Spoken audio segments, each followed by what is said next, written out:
Hello everyone, yes, well, I'm back again. It's time for a new live stream.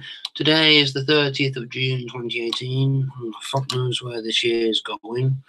Right, so we're going to be joined definitely by Mr. Knowlsy and Mr. 000firestorm89, aka otherwise known as John and Sam from the Bronies UK channel, one or two of my buddies. We may possibly get some other guests in. We'll see. I'm just going to jump onto Facebook now to send the link.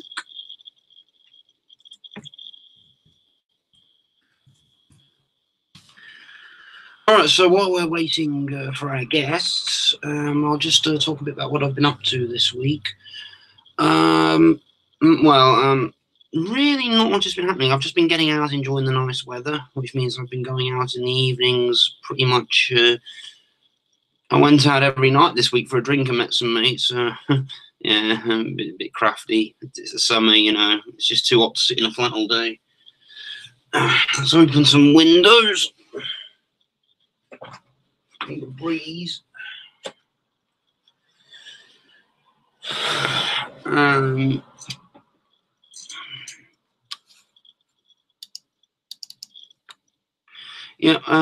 So, in terms of purchases, well, there hasn't really been that much. One thing one thing you probably saw that I purchased last week was Mario Tennis Aces for the Nintendo Switch. Yes, Super Mario Tennis Aces for the Nintendo Switch, which is good. Which is a very good little game. And another thing I had on pre-order, but I didn't know that the release date had been moved, was on Facebook.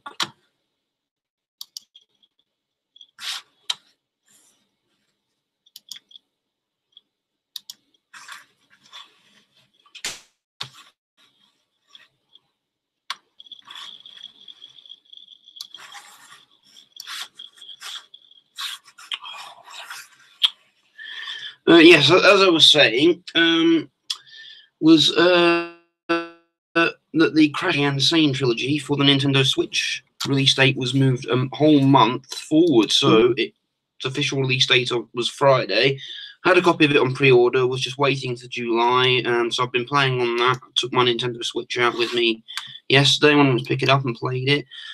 You probably remember that I do have a copy of the PS4 version. I just really wanted, because it's such a childhood classic, I wanted to get a copy of it for the Switch so I can play it on the go, and that's so amazing.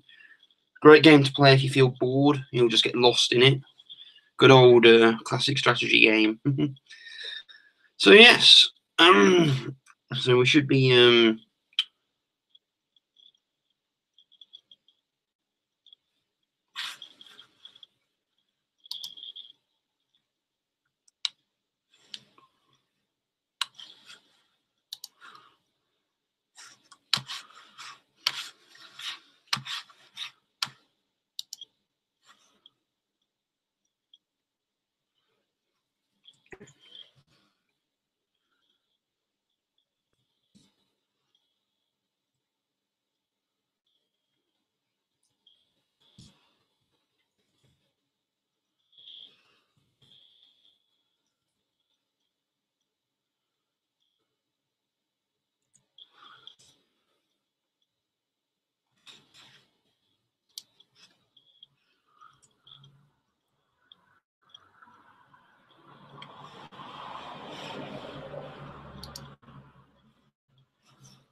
Right, so yes, the link's out.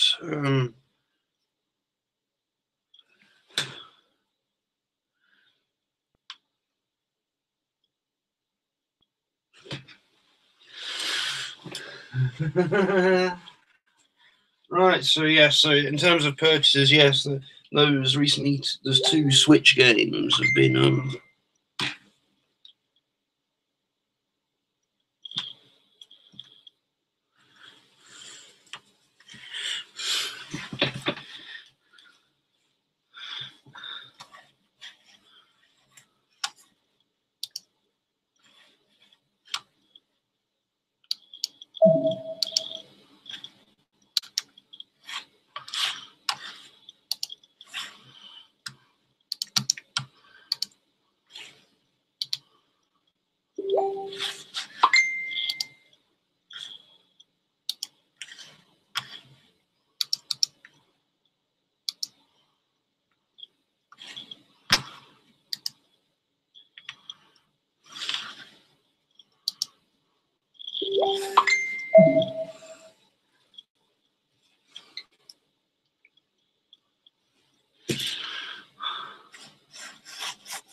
Oh, hi John.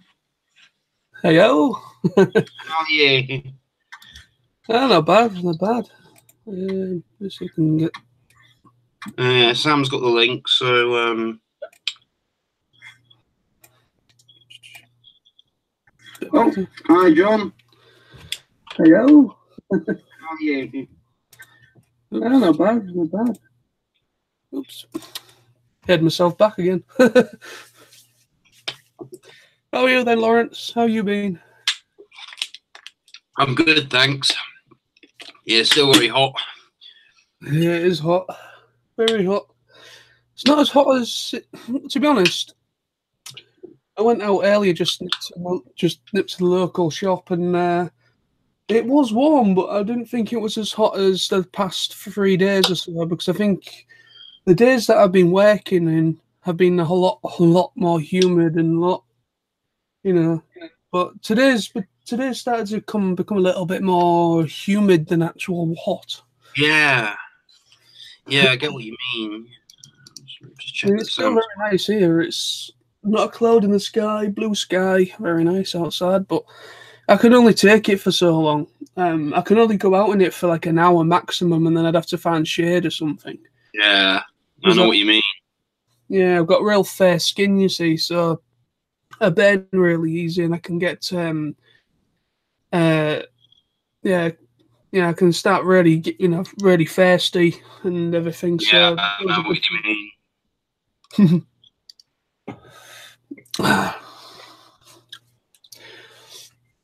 Well, I did do a little live announcement thing on my Geeky Info page for the live stream. I've no idea if we'll get anybody joining us in the chat or out. Yeah, well, I've sent Carl the link as well. If he's around, he can join us.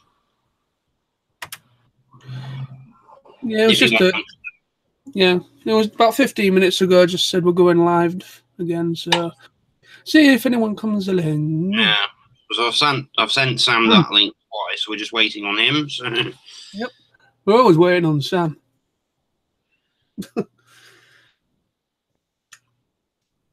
So, what have you been doing so far this weekend, then, buddy? Nothing really. Just like I said, I nipped out earlier this afternoon just to nip to the local shop, get a few bits, and played a little bit of Pokemon Go again. Here comes Sam. Oh, hi Sam. Hi. How are you? Finally. How are you?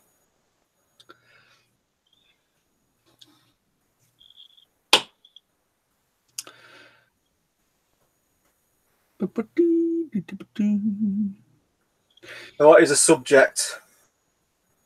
Well, we can talk about. I've put in TF Nation 2018 and other geeky chats. So. Well, what we was talking about before Sam come on, we were just talking about how much we hate him, how much we despise Sam as a person, and just hope he, I don't know, hope he gives me his past sins before he gets, before something terrible happens to him. I mean, I want to keep it safe, and I want to keep his past sins book safe. You know what I mean? You mean you want to put it on eBay? Yes, I put him out. Put him in a good investment. But I might be able to get about 50 quid for it. Probably only worth 50 quid, but yeah, you paid how much? And he's gone silent. I paid 200 quid. But I've seen it go for 400. Oh my god! People will pay through the nose for it because it's so damn rare. Yeah, I'd like to have got myself a copy, but I can't really justify paying that much for one book. I really can't. You won't, mate. It's nigh impossible to get a hold of these days. I just got lucky. I've looked on eBay and Amazon to see if there's any copies available, but you won't find one on Amazon, mate. I've only ever seen, including my copy, I've only ever seen 3 on eBay in the last probably 3 years. People don't sell them that often because they're like gold dust. So yeah. if you ever see one at a charity shop for 5 quid, buy it. I don't think you would find one in the charity shop, though, would you? It's unlikely because anyone that's got a copy is basically the definition of a brony and will know its value. It is sought after. I mean, I don't know how many people have a physical copy. I mean, from what I can gather, there might be less than 800 copies of the book, so there's probably not that many people. What are the chances of maybe someone who sells books and comics at TF Nation having 1 copy for sale? Unlikely. Next to 0. But you never know. You never know. Hell, people have walked into charity shops, bought something for £1, and it turns out it's worth 20 grand. You'd be surprised what you can often find. I'm kind of hoping maybe because there is a couple. The last couple of years there's been stalls at TF Nation that's kind of sold like miscellaneous stuff, like a mixture of different things. And I'm kind of hoping that maybe one of those stalls maybe does has something MLP related this year, because the only MLP related stuff I've seen is the cushions made by Nick's brother.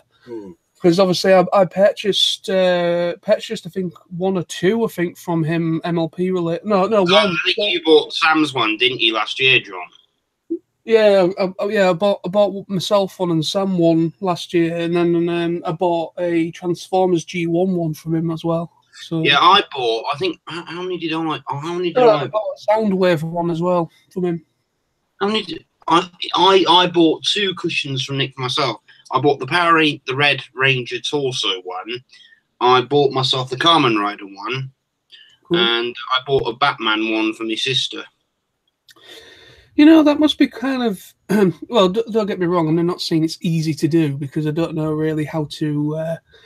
The first thing of going about it, but I mean, obviously, he designs them first, and then he simply hand sews them together, which takes a lot of time. Plus, he has duplicates, so he probably, God knows how many he has to work with, because obviously it's not just one specific one. He's Transformers, Power Rangers, Kamen Rider, Beetleborgs, Digimon.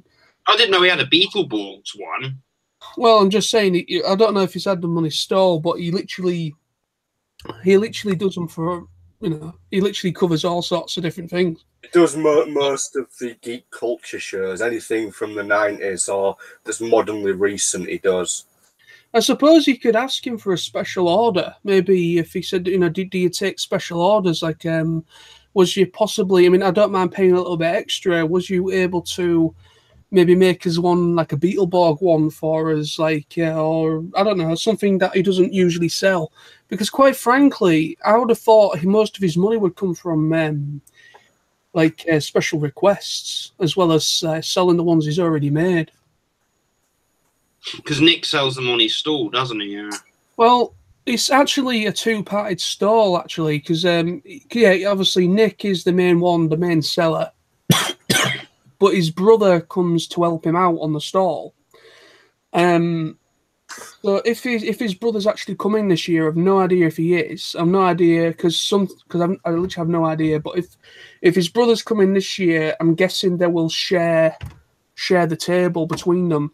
I guess it's a good way to do that, really, because you're saving money on the table because you're splitting it between 2 people or 3 people, don't know.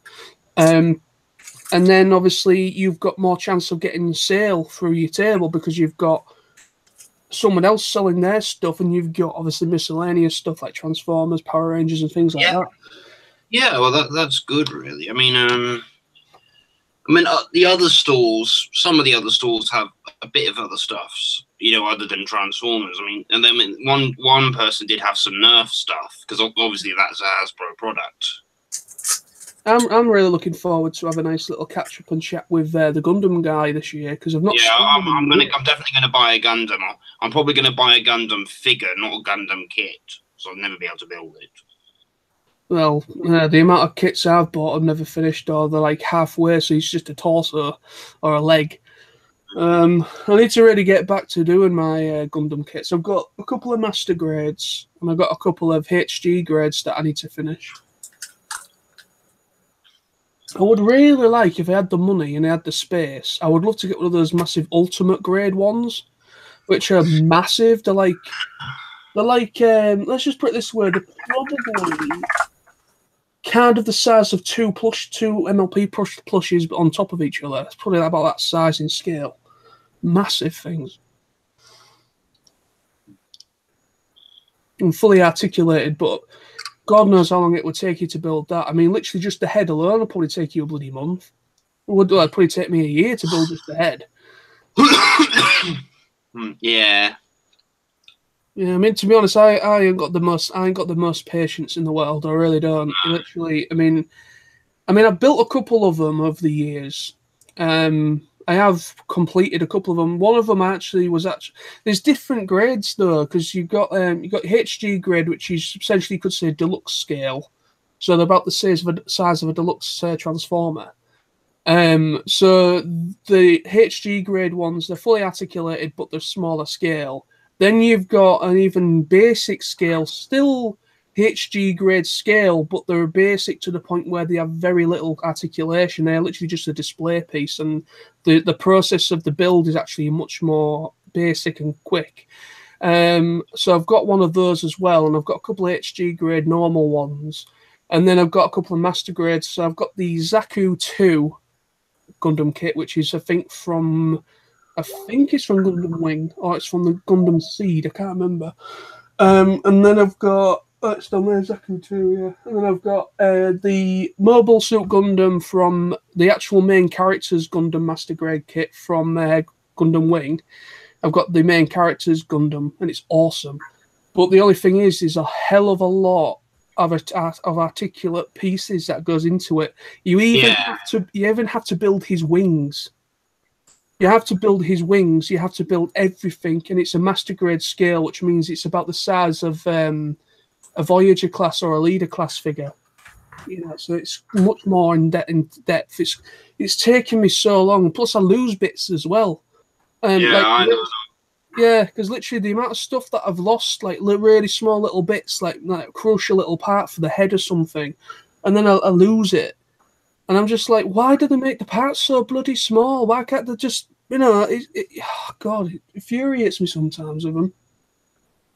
But, I do like the idea of Gundam kits. I have built, like I said, I've built a couple of them. I haven't gone down the road of painting them or anything like that, because you're supposed to build them from scratch. You're supposed to build them from scratch, and then once you've fully built them, you're supposed to take them apart, and you're supposed to kind of paint them up. So you're supposed to enhance the colours on them, and then you can. For reference, lads, Gundam Mad are going to be at TFN this year. I just checked the website; they are listed. Oh, they're not going to be there. But they are going. Oh, they are going. Yeah, they're coming. They weren't there last year, but they are coming this year. They've got it listed on their event schedule, so they will be there. Yeah, I know that's why I said about Gundam Guy, because that's why I'm interested in checking him out this year, because the last time I saw him would have been 2016. So because obviously I met him for the first time at MCM Birmingham Comic Con way back in like 2011, 2010. No, about 2012, 2013, something like that. So I met him there for the first time, and I got chatting to him, and he was a real nice guy. And then I noticed he was at TF Nation about the first one he went to was about, I think, 2015, 2016. No, 2015 he went to. Yeah, 2015 was the first one he was invited to at TF Nation. Then he went to the 2016. Then he didn't come last year, and he's coming this year. They had to cancel suddenly last year, didn't they? Yeah, it was some sort of. I don't think I'll mention why, because quite frankly, it's a private family matter, so I'm not going to pry on that. I was aware of that they had to cancel suddenly, but yeah, they had to pull out at last minute because of some sort of family problem. But like I said, it's obviously quite a serious thing for them to pull out of a convention, because literally they need conventions to really help them out for their business. That's how they make their money, isn't it? That's how they make their sales. Yeah, I mean, literally, obviously they have an online store that most of their they will get most of their business through, but convention appearances helps them pretty much. They probably get in a year. They probably get in just a 2 or 3 day weekend. They probably get more sales at a convention than they would probably in the entire year of sales on their website, because literally you're in a room full of possible fans of Gundam, because literally anybody in the geek fandom knows about Gundam Wing or Gundam in general. So they'll sell quite a bit. I mean, they've always got people wandering around the table, so they'll always sell them. The thing is, he really well stocks his stall. That's the thing, because you never know.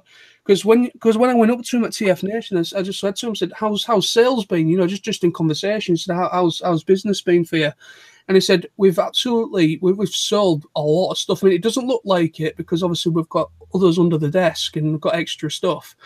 But literally, he said, we've probably sold nearly half of what we brought. And literally, it was only like the first, that was Saturday. So, no, that was Sunday. Sorry, I actually had a conversation. So essentially, he's saying just one day, on the Saturday, one day, he sold pretty much half of the stock that he took.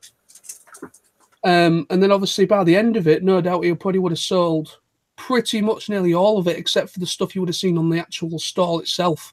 I mean, obviously the most expensive stuff, don't think he sells that much of, like the ultimate grades and things like that. I don't think he sells many of those, unless you've got some way of getting it home, or you can ask him to maybe mail it out. He will mail it. And he will actually mail stuff if you haven't got enough room, he will mail it. Which is why I've been tempted in the past to buy one of them really big master grades off him, but we've got 2 viewers. I haven't got anywhere to put it. The thing is, though, mate, the master grade ones aren't really that big. No, I mean the big ones. Yeah, that's not master grade, that's ultimate grade. Which are they're really like not them the ones that have like the outer shells, like smaller ones go inside them. Oh, yeah, I know what you're on about now. Yeah. Yeah, and there's some really nice ones of those, but I don't have anywhere to put them. I've got literally no space. I mean, he sells a really, really nice. I'm literally running out of space for stuff. But yeah, I am. I've literally got. I mean, like I said, I've got 2 extra shelves that I put up earlier this year, about a couple of months ago, and I still don't have any room. I thought 2 more shelves would actually help me out a little bit, but because I have no choice but to scatter my collection out, because I've got like masterpieces, I've got third party, I've got Generations, G1, Titan Returns, and I've got like miscellaneous stuff as well. So literally, I've got no choice but to split them apart, but I am actually thinking at some point, probably next year, I'm actually thinking of completely remodeling my room a little bit. what I mean by that is I'm going to be like getting rid of these big cabinets behind me. This one behind. I'm going to get rid of those and replace with better ones that aren't broken. And the one in the corner there as well. I've got another cabinet in the corner.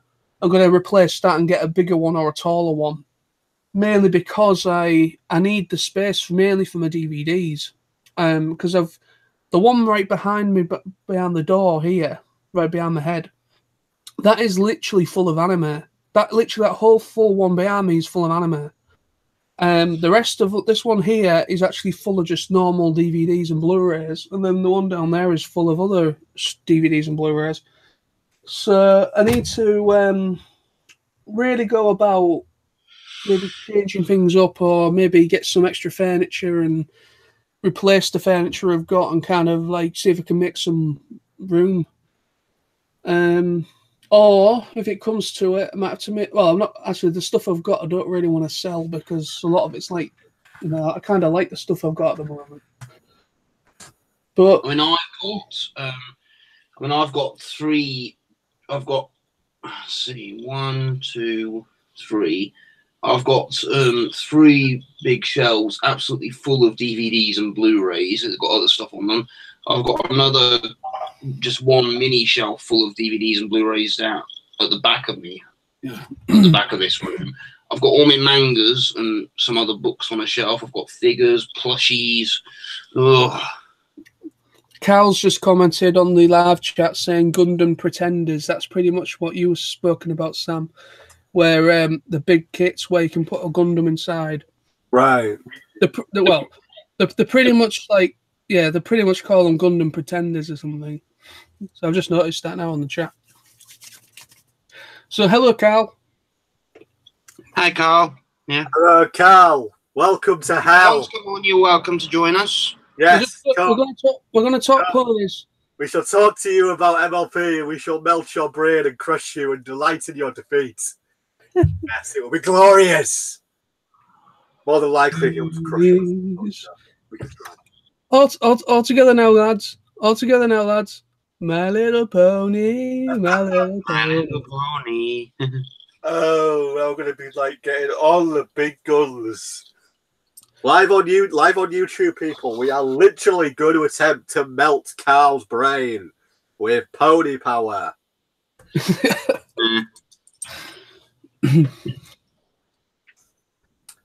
Sir Lawrence, what have you been up to, mate? I haven't really made many new purchases. I've got my copy of the Crash Bandicoot Insane trilogy for the Nintendo Switch, so I can play it on the go. And that was good. Yeah, I took it out to Leicester. I took the Switch with me to Leicester when I went to pick it up, and I sat in a pub and played the first 8 levels on the first game. Obviously, I've been through it all on the PS4 already, but I really, really want to get myself a Switch. I keep saying it, but I can't afford one. Well, I can afford one, but at the moment, I really need to watch my spending because of, like I said in the other live chat we did a few days ago, I've kind of wrapped up a little bit extra on my credit card that I really try and get down a bit before TF Nation, because I'm going to need my credit card a little bit to help me out. I'm not going to be using it all the time, but it's going to be there just in case I need, like if we go out for a meal or something like that, or maybe if we go out into Birmingham City Centre, just something to help me out so that I'm not spending all my cash. And then you're going to walk into that dealer room and go like, take my money, take it all. Well, to be honest, luckily, Kapow. That's not enough money. Take my eyeballs. Take my liver. Not my liver, no. It's got too much Guinness in it.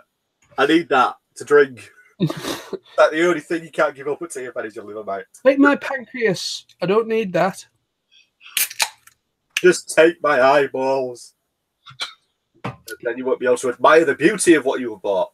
Take my left testicle. I don't need it. Take them both.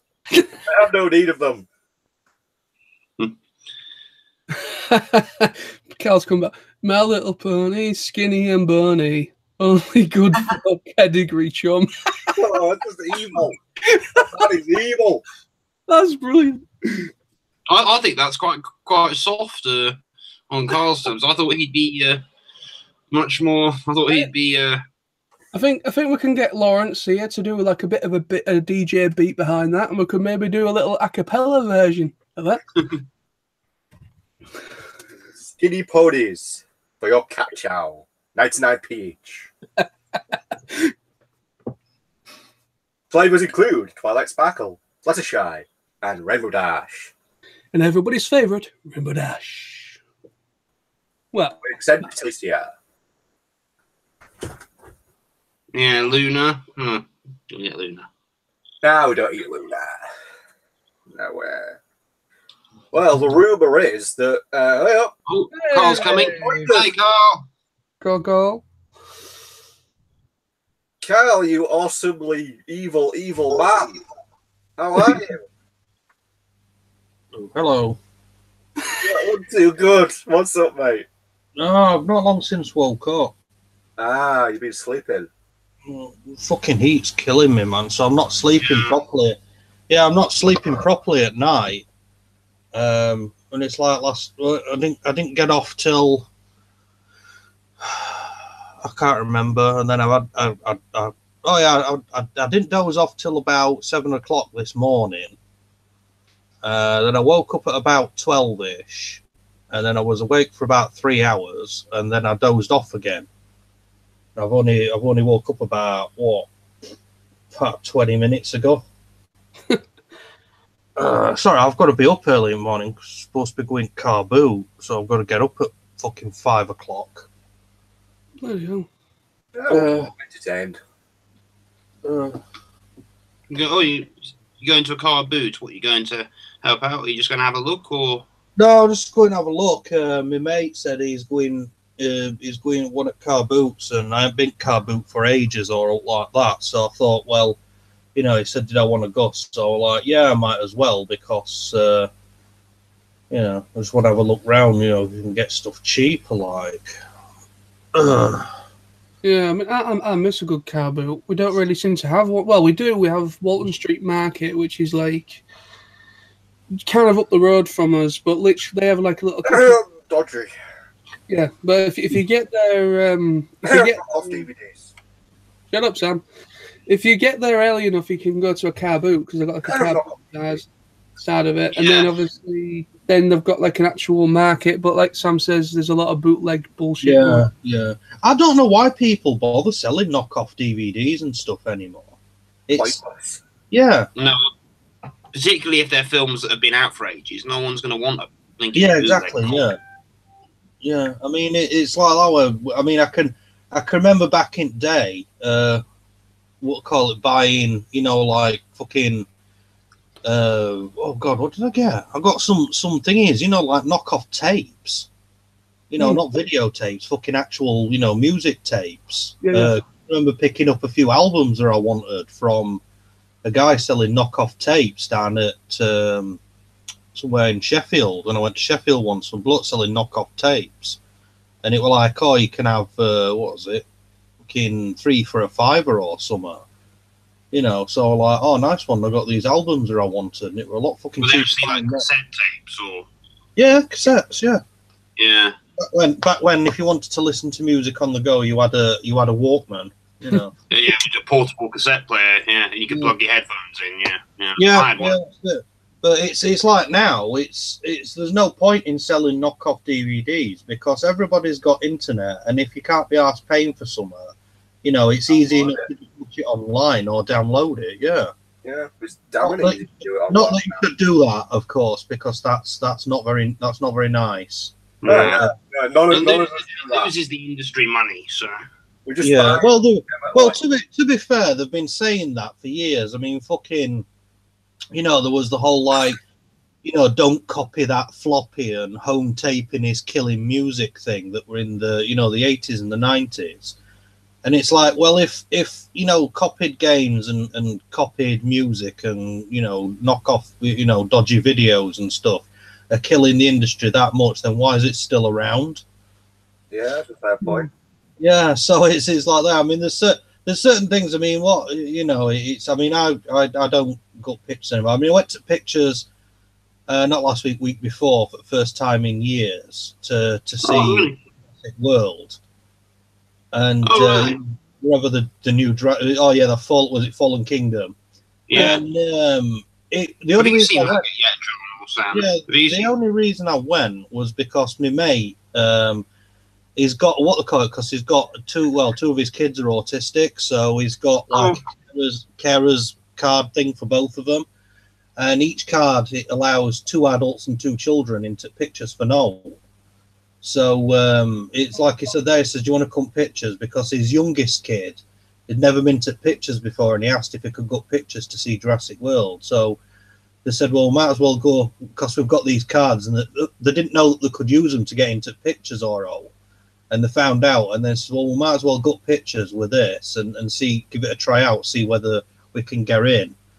And well, I've got a CEA card for me, and it enables me to take one person in for free. Yeah.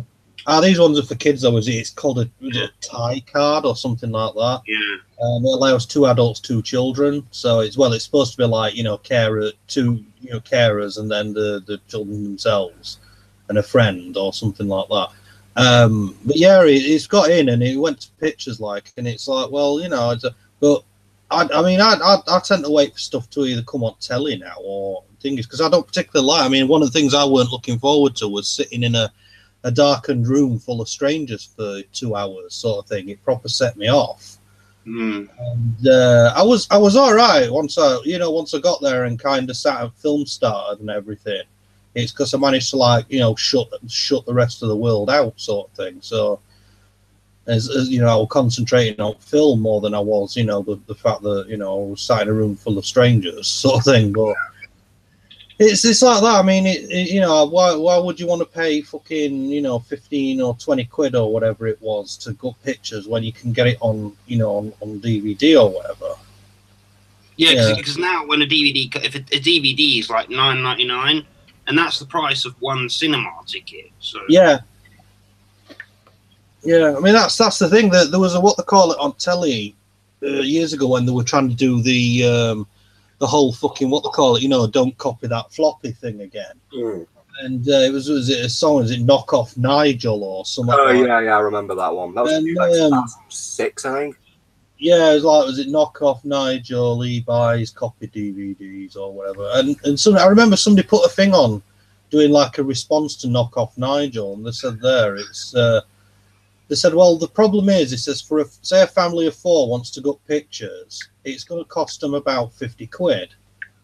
And a lot of people haven't got that money to spend these days. So for 50 quid, they can get, fucking 4 DVDs, something to eat, from, like a bag of chicken poppers or some chips or something like that, some pop and everything, and still have fucking 30 quid left over to spend, And people saying that, like, why, if they weren't so fucking expensive, people would buy them more.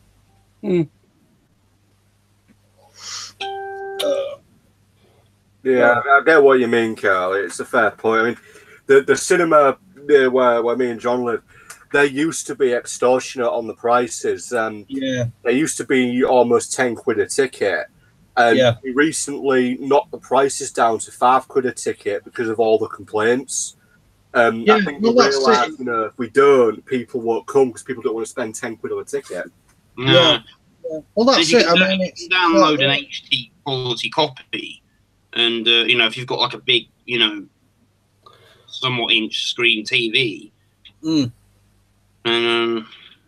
it's not even that. It's, you get a what they call it, a 1080p, HD copy and just sit and watch it on your normal telly or your computer and stuff like that. You're doing it at your convenience. If you want to go for a piss, you can pause it. Go for a piss and make yourself a cup of tea or whatever, and everything like that. You're not sat in pictures with people sat fucking about on the mobile phones in the background. You can actually watch the film. And, I like the cinema movie, but there are 2 things about the cinema that always irritate me. One I've not had that much bad luck with. I've only ever had one film where this has happened, and that's little bloody toddlers running up and down the place screaming. Oh, God. I've had that happen once. But the most irritating thing I've noticed in the last year is people on these. Yeah. In a bloody film, and somebody will be sat there just out the corner of your eye on the phone for 2 hours, and all you've got is a blaring phone light in the corner of your eye for 2 hours. Yeah, and all you can hear is someone's recording the film. Not had that one. No, not always that. It's you sat there, you're trying to watch film, and all you can see is this mobile phone screen flashing in the corner of your eye, like Sam said, and all you can hear is like this tick, tick, tick, tick, tick when they're typing on keyboard. Yeah, I've heard people being on their phones in cinema. I think when I went to see the recently new Jumanji film, there's really irritating experience, went with a friend, and this group of like teenage kids was beside us, and they were getting up, running about, going in and out the cinema, coming back to the seat right next to us, and like, oh. Yeah. Mind you, it'll go that way we went because like, you know, about that they got kids, so they went and had a look at Pick and Mix and got all the snacks and stuff like that. I didn't bother because I brought 2 bottles of pop with me that I bought from local shop for, you know, 2 for £2 bottles of pop, yeah. And where is it? Baz Mrs. said like, oh, I'll just get us a bag of Doritos, and Baz like, look thing, fucking £3 for a bag of fucking crisps. I know. I just they've got thingy up what they call it, and it's saying like about hot food. You can buy like the you know, the jumbo packs. You can buy them in Tesco's places. They have them for £1. Yeah, I know. That's it. I mean, they had a thing come up on, you know, while we're after got tickets like, and they were getting this. I was just looking, and they got, you know, like hot dogs and stuff like that. And he went hot dog meal deal. Was it a hot dog and a glass of pop? Was it £8 or something like that? It's like fucking hell, a tin of fucking hot dogs. Well, a tin or a jar, you know, them big proper hot dog thing. It's like £1, and then what they call it, a bag with fucking hot dog buns in is like, well, another £1. And that, you know, and then you get a bottle of pop, you know, like fucking what they call it, like one of the, like, you know, sort of like one of them. That's another £1. That's £3. So where's extra fucking £5 come from? Yeah, I remember when I went to see Fallen Kingdom, the same film as you, Carl. Last time I went to cinema. I haven't seen it yet. I don't know if I'll get the chance to go and see it at the cinema now, but I wouldn't bother. It's one of them films that, you know, like when you sat bored on a Saturday afternoon and you start flicking around telly. Yeah, it's one of them films where when it's on, it's like you'll go, oh yeah, I'll watch that. You know, it's not like, oh, I'll set reminder for Jurassic Park. It's oh yeah, that's on, I'll watch that. Yeah, I mean, to be honest, I personally, it's now like what ITV do now with Harry Potter. They have them on every few months, and they do these run throughs every Saturday. Yeah, they do. Yeah, 1 second, I just need to close the curtain. Where are we? Yeah, I'm sick of seeing Harry Potter, to be honest. I didn't like it first time round. I don't like it now. Yeah. I mean, I love it. I grew up with it, and you know. Well, I grew up with it, but I'm personally not really a fan of those films. Yeah, no, it's they do it with all stuff. I mean, they do the same with James Bond. It's every so often. You know, ITV. I mean, ITV did a good thing where they put it on ITV4 on a Sunday afternoon. And it's like, you know, they just started off at Dr. No and then worked all the way through to whatever films that they can show, you know, during daytime without editing them. Not none of the newer ones with Daniel Craig in, but they went through and they played all the James Bond films from Dr. No right up until, was it Tomorrow Never Dies, over the course of like, you know, fucking 19 weeks or something. And that's all right because it's on ITV4, so you can go. You know, it's like, oh, it's Sunday afternoon. There's fuck all on telly because there's never anything on telly on a Sunday afternoon. You know, ITV4, James Bond's on. I'll just have James Bond on in background. You know, but they do the same way. They do the same with Harry Potter. They were doing at one point. They were doing the same with fucking Star Wars. Yeah, you know, they had Star Wars, the prequel trilogy and the original trilogy on every Sunday. You could guarantee it were on ITV2. I mean, it's the same way. It's like it's I don't watch telly that much, but I've noticed this past couple of weeks, whenever I go downstairs, my mum's watching telly. It's always got fucking Warwick Davis on. Warwick Davis is always on the fucking telly, and it's like I thought, oh, it's like what are they doing? Because it presents Tenable, which is an alright game show. It's not bad. You know, there was recently a documentary that they had about Warwick Davis and his family. You know, basically what it's like. You know, he's doing the thing with Bear Grylls, isn't he now? Yeah, well, that's it. That's what I said there. There was a documentary where it's like, you know, him and his missus are, you know, are midgets, and they've got normal sized children. It's like, you know, what? Look at our wacky life. And then there's the thing with Bear Grylls, and it's like, well, I'm not being funny, but is there any need to put Warwick Davis in middle of woods with Bear Grylls and have him eat, you know, fish guts or whatever? It's like Bear Grylls has already done basically everything that he can do on telly, you know, showing you how to survive a nuclear war or whatever. So why do they need to put Warwick Davis with him to get him to do exactly the same things? It's just like the virtue signaling, if you know what I mean. Yeah, I get what you mean. Yeah, it's like Channel 4 did the same with gypsies a few years ago. It's literally nearly every new program they had started. I suppose because Warwick's a celebrity with a disability kind of. Yeah, it'll make people want to watch it because I've met the guy. He's a very nice guy. Yeah, he is. Yeah, he's an all right guy. He's just it's like I said, just because he's a midget, he's a normal bloke. You know, same as everybody else. He's just a normal bloke, but it's just that he's a midget, and there's no. I don't know what you're supposed to call them these days. It's like dwarf. Well, they're dwarfs, aren't they?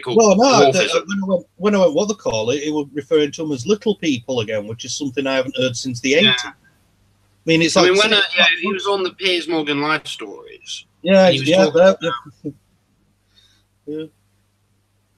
was talking. He does experience a lot of pain with his condition. Yeah. He did that series called Life's Too Short.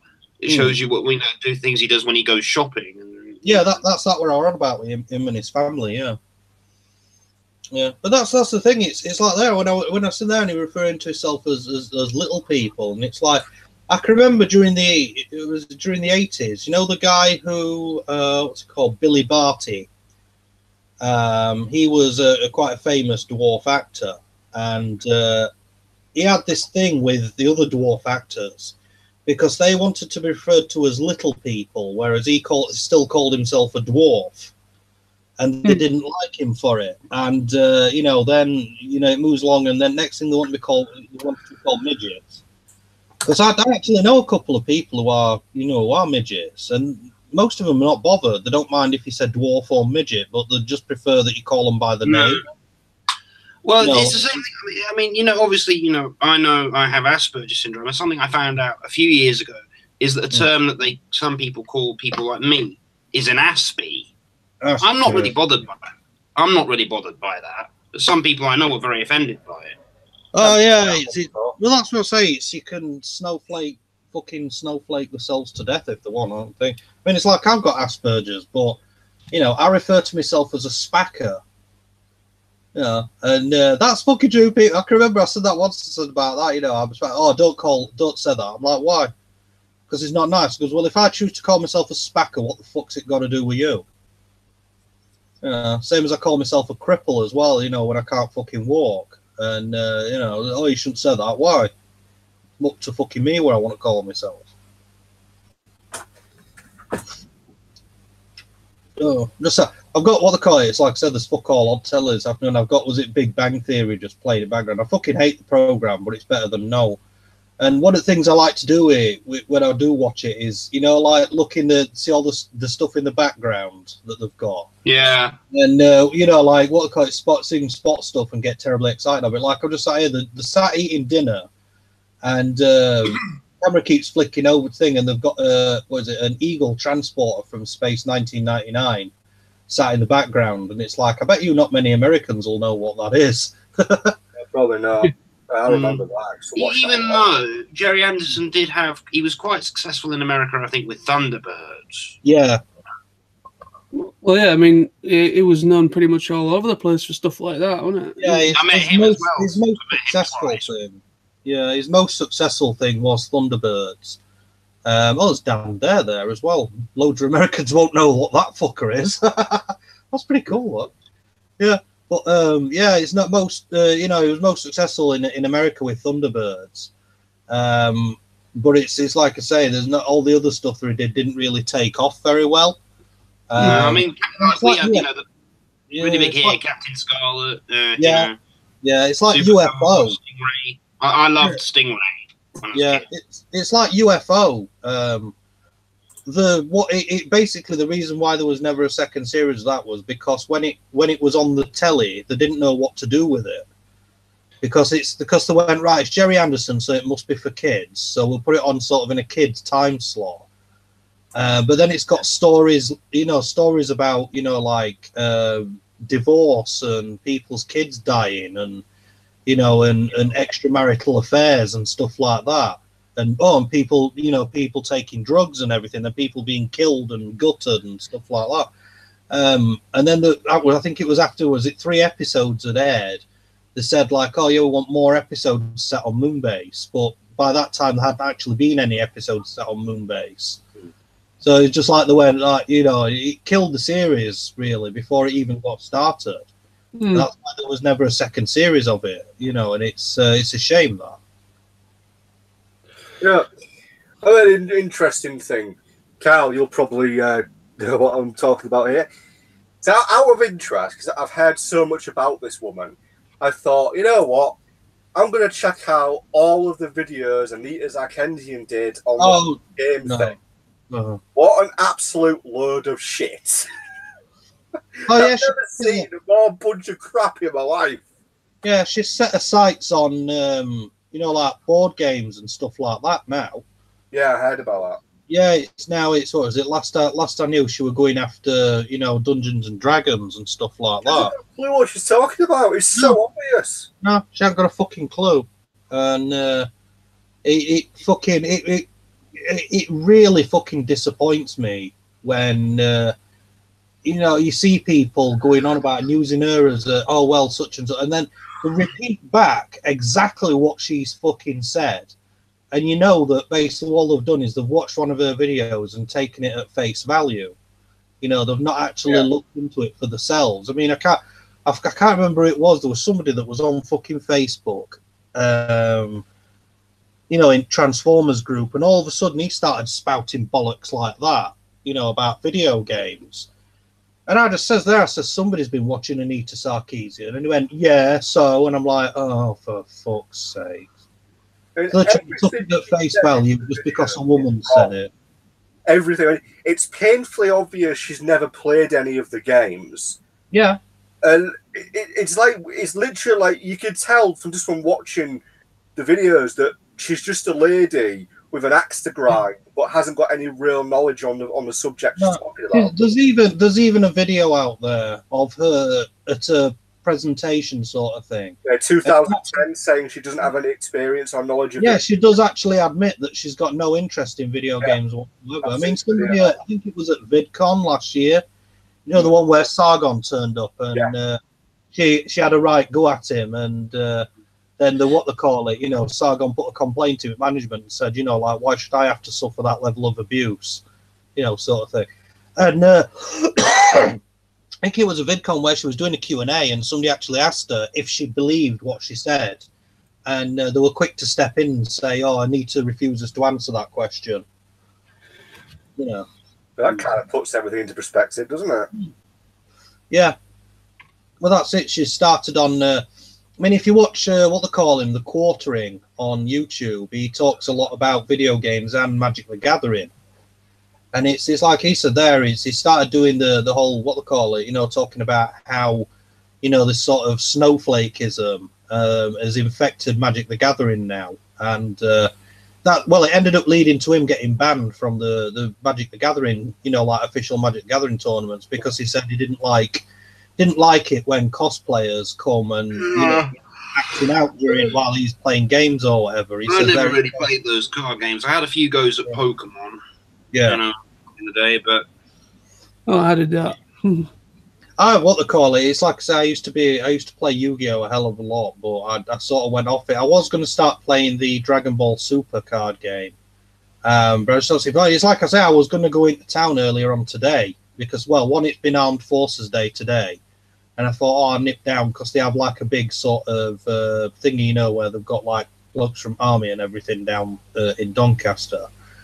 And I was going to go down that, but because I'd not slept, I thought, well, I've been awake nearly all night, and then I'm going to go to town. I've not slept. I've not eaten properly because I don't feel like eating anything.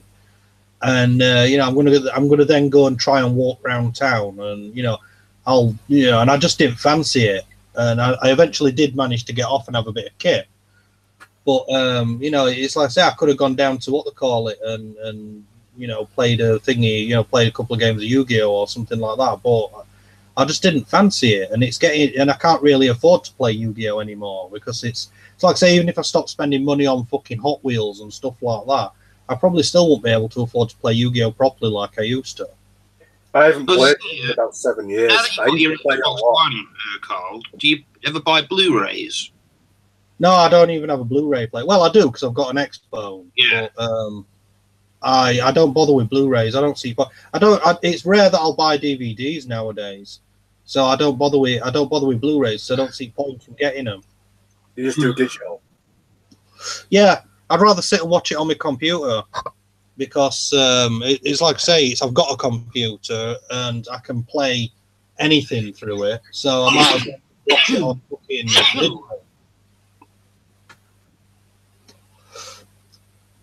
It's like they said about music. It's people rarely buy CDs anymore. Yeah. So you might as well just quality stuff even on YouTube and now. Yeah, that's it. I mean, I've got a playlist set up on YouTube, and it's like if I want music on, I just go on and shuffle playlist and tell it to play. There's Speaking, I heard back in 2009, I watched this extremely stupid interview with Pete Waterman, the record producer. He said, and he was like extremely mad. What's happening as a result of illegal downloads and just people streaming online generally. He said music got to pay for. You don't go to a drugstore, say you've got a headache and ask for aspirins, and they just give you them. Yeah. Like, compared it to buying aspirins. There's a bit of a difference. There's a big difference. Carl's going all Donald Trump on it, isn't he? Yeah. I'll show. Well, one of my more recent purchases. Where is it? Oh, these are back in at my local own bargains again. I'll take it. Somebody got triggered before and they removed them from shelves. But yeah, I'm going to say I got me Trump vinyl pop. Trump, yeah. Yeah. Oh, look which one I picked up in Belgium in the collector shop in Brussels. Oh God. Back consoles. Oh, Crash. Yeah, Crash Bandicoot. Yeah. That was a 90s nostalgia. Running in the 90s. Yeah. I'm so glad I was a 90s kid. Oh. But then I've grown to like a lot of the 80s stuff as well, like 80s cartoons. Well, a lot of it got rerun in the 90s, so pretty much. Well, that's it. It's where I'm saying about the, the Space Force. And I thought, oh, now will be a good time to watch Starcom again, because that was the original Space Force from the 1980s. It's only 13 episodes, but it's all on YouTube. And so I watched it again, and it's like the Starcom toys were so ace. They didn't do very well in America, though. Starcom was a cartoon that was paid for by NASA because they wanted to get kids interested in, space stuff. But it didn't do very well, so they cancelled it after 13 episodes, and the toy line sort of carried on a little bit after the cartoon had finished. But it never did very well in the States. So when they brought it to Europe, though, it was really it did really, really well in Europe. And they released more toys it could only get in Europe than what you could get in America, like. Or their toys were fucking ace. You'd never see alt like them anymore, like little figures with magnets in the feet so that they could stand on things, and clockwork mechanisms, and Star Max Bomber was fucking awesome. You press a button and the back opens up and the wings fall down and all shit like that. It was great. Yeah. Just talk amongst yourselves for a few minutes, guys. I've got to go outside so I can have a smoke. Okay, I thought you were going to say have a shit. I wasn't going to say, I've got to go outside so I can have a shit. It's like, fucking hell, it must be a smelly one. Yeah, it's I gotta say I haven't done much. It's been hot, and I'm trying to work on building something in my backyard, like, but I keep running out of bits that I need for it. What you building?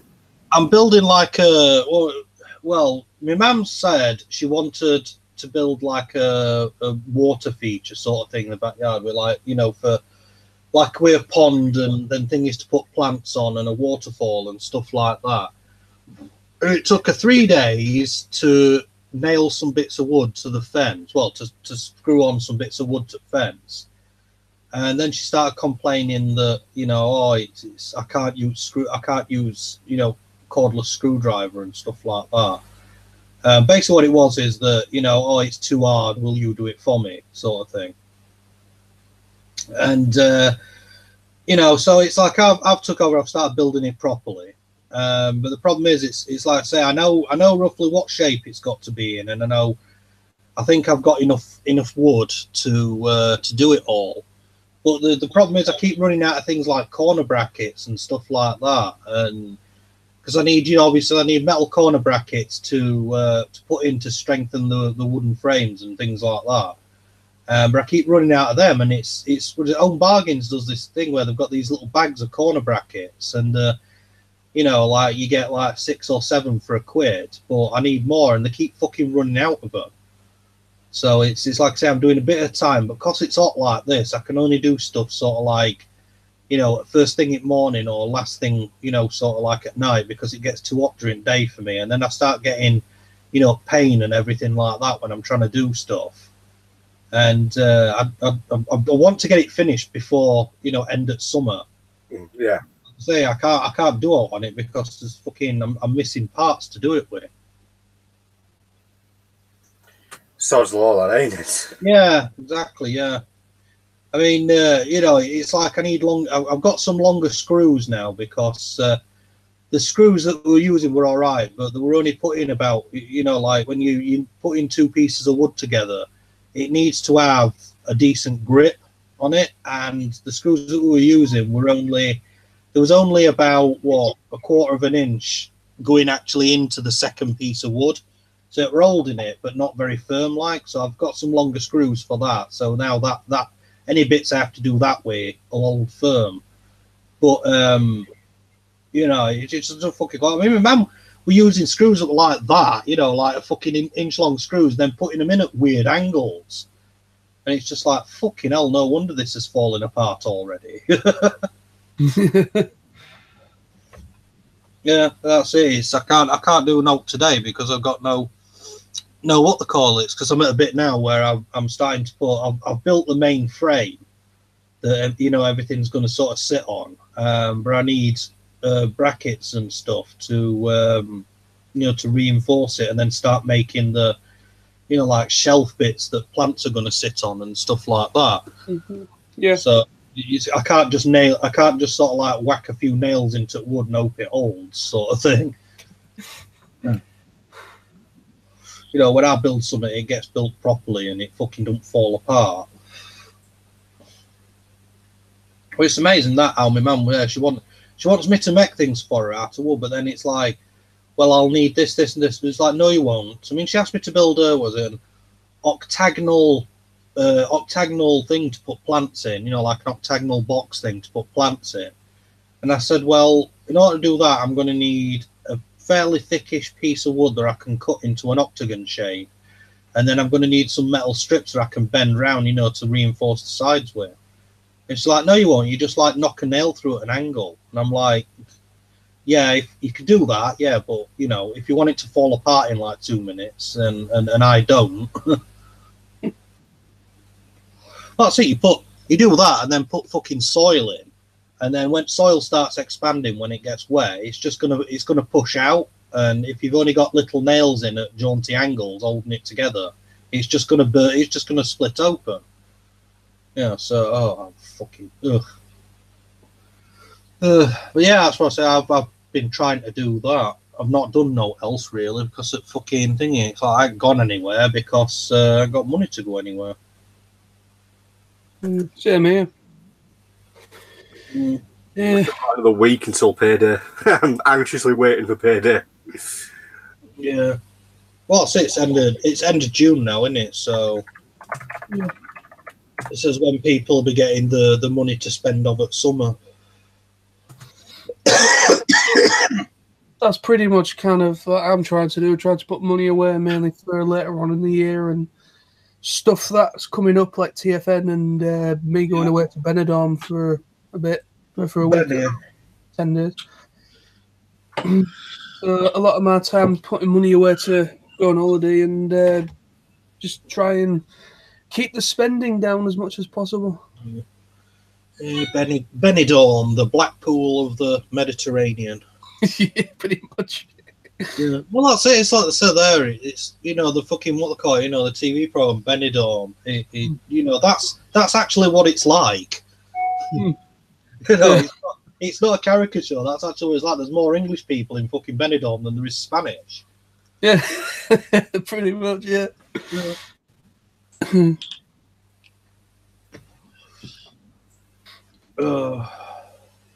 Yeah, I've got an idea what to expect. It's just a bunch of incredibly pissed up flipping. You're going to go out properly clubbing while you're there, John? Yeah, probably will do. Yeah, when I was in Magaluf last year, I went out. I was out till 6 a.m, and that's when I finally got back to my hotel. I went into the big foam party in the nightclub. Oh, you should have stayed out completely until next day, mate. Just start strolling back at about 12 noon and then have a siesta and then get back to it. Yeah. I can remember when I was thingy and everybody used to want to go to Ibiza and stuff like that. And I can remember there was one summer where it was the Greek, like the Greek police and stuff had decided they'd had enough of all these fucking drunken foreigners coming over and basically spending the entire summer wrecking, places like Ibiza and things like that. Yeah. And everybody sort of went over there, just thinking like, oh yeah, 24-hour party people, yeah. And then fucking police, all of a sudden, police were just fucking arresting everybody left, right, and centre. Yeah. I was in Ibiza two years ago. I went to Patch's nightclub, which is a very famous nightclub, and I had a good time because I met these two women, and they like just took me and let me spend the night with them, and they bought me a €10 drink. Please tell me you were not too going, hello, ladies. No, they came. So I went in the nightclub by myself, and yeah, that was funny that summer when the police. Were you there then, Carl? No, I wasn't. I never got into all that. I never had money to. But I remember watching on news there. They've got these like all these fucking like teenagers and people in their like early 20s at the time. I mean, I was only about I think I was about 16, 17 at the time, and they were on telling like, oh, like they shouldn't have like party village and then start arresting people. It's like, yeah, they've got party village on for you to drink and listen to music and whatever. But what they're saying is that they've got a bit bored of having to clean up after all fucking mess of people getting like proper shit faced out of the skulls and puking up and fighting in streets and people wandering around naked and stuff like that. It's the finally decided, well, it's like this is more trouble than it's fucking worth. Yeah, so do something about it. Yeah, we're going to do something about it because it's taking piss now. See, I always hear that whenever you go abroad to a place like Ibiza or some party place, from what I hear, 90% of the time, it's always the British that end up doing something stupid. Yeah, it is. Yeah. It depends. I know it's like I said there, it's British do things, but you get like Germans and stuff like that as well starting things. It's like with Germans, they're notoriously easy to get into a fight with, if you're careful, that sort of thing. But yeah, there was a lot of trouble from British, and it's like oh god, what was it? I think it's in like in Amsterdam and things like that. You know, it's so there. It's a lot of trouble that's in Amsterdam comes from, you know, like British and American and you know, like German come into Amsterdam, you know, just because you can smoke weed there, and then they get shit faced on cheap lager because lager, you know, it's cheaper there to have a drink than what it is here. They get shit faced on that, then they go and have some fucking weed, and then start on, you know, like super skunk and mushrooms and things like that. And then, you know, they'll either start fighting or start puking up in streets, or they'll, you know, fucking, you know, like start having a bloody, what they call it, you know, oh, I'm freaking out, man, you know, and shit like that. Yeah, and none of locals do it because, like I said, what's the point in smoking loads of fucking weed when, you know, you can do it anytime you want? Yeah. Well, that's it. Yeah, it's like, you know, you get your British and stuff go over there, and you've got a week in fucking thingy, and it's like, oh right, I'm going to cram as much drugs and drink into a week as I can. Yeah, and no, it's never a good thing.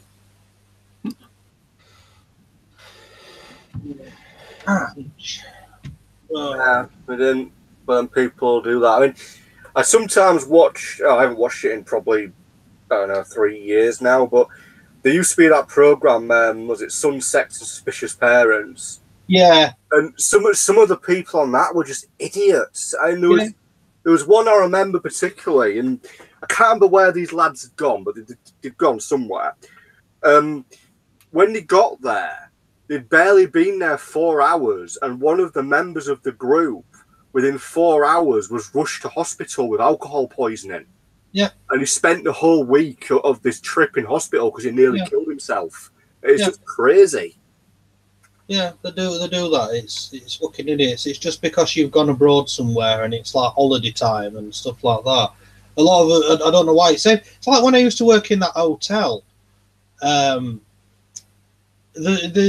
you know, people, for some reason, because they're not at home, they think that they can behave like animals. It's like I said there, when you used to work in a hotel, you know, like rooms would get rented out to people, and you know, like they'd check out, and you used to have to do a room check. You know, when they checked out, you used to have to go and have a look at room and everything before you checked them out. And sometimes you go in, and you know, like there'd be fucking stuff, you know, rubbish chucked all over the place, and you know, and fucking piss and shit in bog, you know, they can't be asked to flush bog, and you know, and all stuff like that. And it's just like, do you do that at home? Because I bet you fucking don't. Yeah. No, like that. And we had a group of what they call, I can't remember, it was one of supermarkets were doing like a group training session at a hotel. They booked out the function room, and then they got people to come from all over the country to do this training session. And they did like the first day, and when they'd wrapped up the training session for that day, they all suddenly descended into the bar and got absolutely fucking shit-faced. Every single fucking one of them. And then then all of a sudden, they started fighting, and you know, there was a load of trouble on and everything like that. Some of them went back to the rooms and basically spewed the guts up all over the fucking rooms and everything. And then the next day, they were supposed to do day 2 at training session, but most of them ended up having to stop in bed because they were that shit-faced they couldn't get out of bed to do training session. Yeah. And I remember somebody actually came down from this supermarket, you know, one at higher management, because we, obviously, the hotel manager had to put a complaint in because of damage caused and stuff like that, fighting. And somebody came down from Sainsbury's and basically sacked the trainers, you know, them that were doing training, because they were pissed. It's like, you know, they're paying for them to stop in an hotel over a few days to do training sessions, and they just got shit-faced instead. And it's like that, you know, I don't understand what it is with people when they're away from home like that and they behave like fucking animals. Yeah. You know, that's not that's, you know, the what they call it, you know, they're there to do training sessions, not to fucking drink until they reboot, sort of thing. Weird. Yeah. But yeah, it's the same when people go on holiday. They think, you know, because I'm on holiday and I'm not at home, there's no rules. And it's like, well, unfortunately, you know, if you go on holiday, no matter whether it's to Spain or Greece or France or Germany or whatever, it's like, yeah, there is rules. And if you know, and they'll quite happily fucking put you in a fucking prison cell if you break. Yeah, they will. Yeah. Yeah. Well, that's true. That is true. I mean, like I say, I mean, the amount of people that go on holidays and they think, right, okay, I'm on holiday, I'm going to go to complete excess and I'm going to take drugs, going to do this, do that, do this. And then, but to be honest, when me personally, when it's like to go on holiday, it's pretty much for me, it's just like, well, I'm away from all the shit, all the news and all that bullshit that's going around. I'm just on holiday to just chill the hell out and just have a relax. I mean, that's it. I mean, I haven't had a proper holiday for ages, but the last time I went away on what you could consider a holiday was I went to Scarborough about 9 years ago, I think it was. I went to Scarborough. I got pissed off with the place I was working at, and I just wanted some time away because I thought, here I am working all these fucking hours and everything. And all I'm doing is I'm working I'm working all these hours. I go home, I go to bed, I get up, I go to work, and then whatever money I've got ends up in bank account. And I just end up spending it on crap, crap or drink. And I thought I want to go somewhere, so I went to Scarborough, and it's like, so while I was there, I didn't drink half as much. I just stopped in a B&B. It weren't like a fucking fancy hotel. Scarborough's a nice place. I went there. I've been there a couple of times, and back when I was like on a school residential, when we used to go to York. Yeah. And we'd have, they had the best fish and chips. Yeah. Harry Ramsden's. Yeah. Yeah. That's what I did though. I went to Scarborough, and all I did was I didn't touch a drop while I was there. I didn't go into a pub at all. And I just walked around. I was only there for about 3 or 4 days. And all I did, I just, walked around. I had a look around area and up beachfront and went in arcades and stuff, went in shops and went up to Scarborough Castle and everything like that. And it's weird. It's like, it's like it was like an holiday, because it's if I'd have been still back in Doncaster that weekend or whatever, I'd have just gone pub. It was an holiday basically from going to fucking pub and stuff. And that's what I said there. It's a lot of people nowadays are doing the whole like staycation. Where you, instead of having like you book time off work, and instead of going away on holiday because it's expensive, people are just stopping at home and not doing anything. Because it's like I say. I mean, it's like, I don't get people that they go on holiday and then they're like, oh, all right, day one we're going to do 50 miles mountain biking, and day 2 we're going to go whitewater rafting all day, and day 3 we're going to go mountain climbing and stuff like that. And it's like, you're supposed to be on holiday, you're supposed to be chilling out and relaxing, not fucking, But then again, some people like that, that's their hobby. But I don't get that. It's like when I'm on holiday, I just like to sit around and do nothing. That's the whole fucking point of, you go to work. When I came to Doncaster in February for Digicon, I didn't have a drop of alcohol over the 2 days I was there. I mean, I got to the hotel on the Saturday, and I actually went and crashed out for a couple of hours, got up and thought, right, I need to go get something to eat because there was nothing to eat in the hotel. So I went to the edge of the town to a chippy. I went and got some fish and chips, and then went to the one-stop shop next to it to get some snacks and stuff. Went back, went to sleep, got up, had a shower, and then got me taxi to the deaf school. Yeah. I did go into the after party, but they didn't open the bar. So Yeah. But that's what I said. That when I went to Auto Assembly the first time, it were at Hilton. I was there for, well, I was in hotel for, I think it was either 4 or 5 days. Cause I got there day before, and then I went home on. I got there day before, and I went home the day after it finished. Yeah.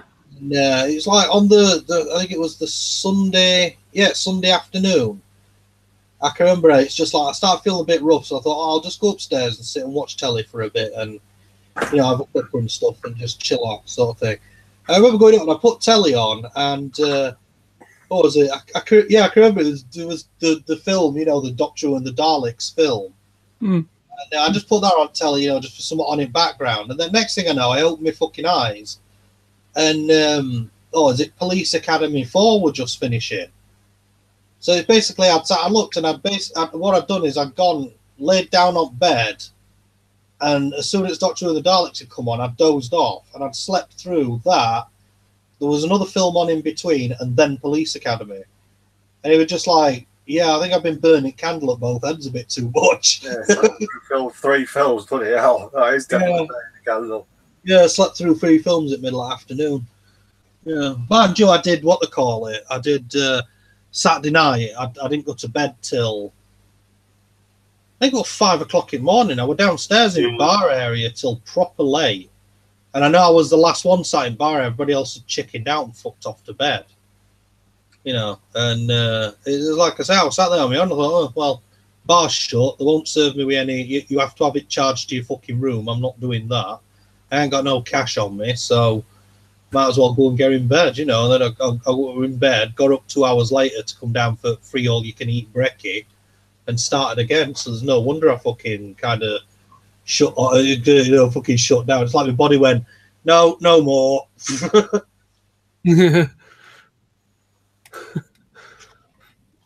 I don't know. Yeah, that's what I say. Hopefully, if I got car boot tomorrow, there'll be. I'll be able to get some stuff cheap. Like I'm going to be raiding, you know, like rummage box and stuff for Matchbox and Hot Wheels and stuff like that.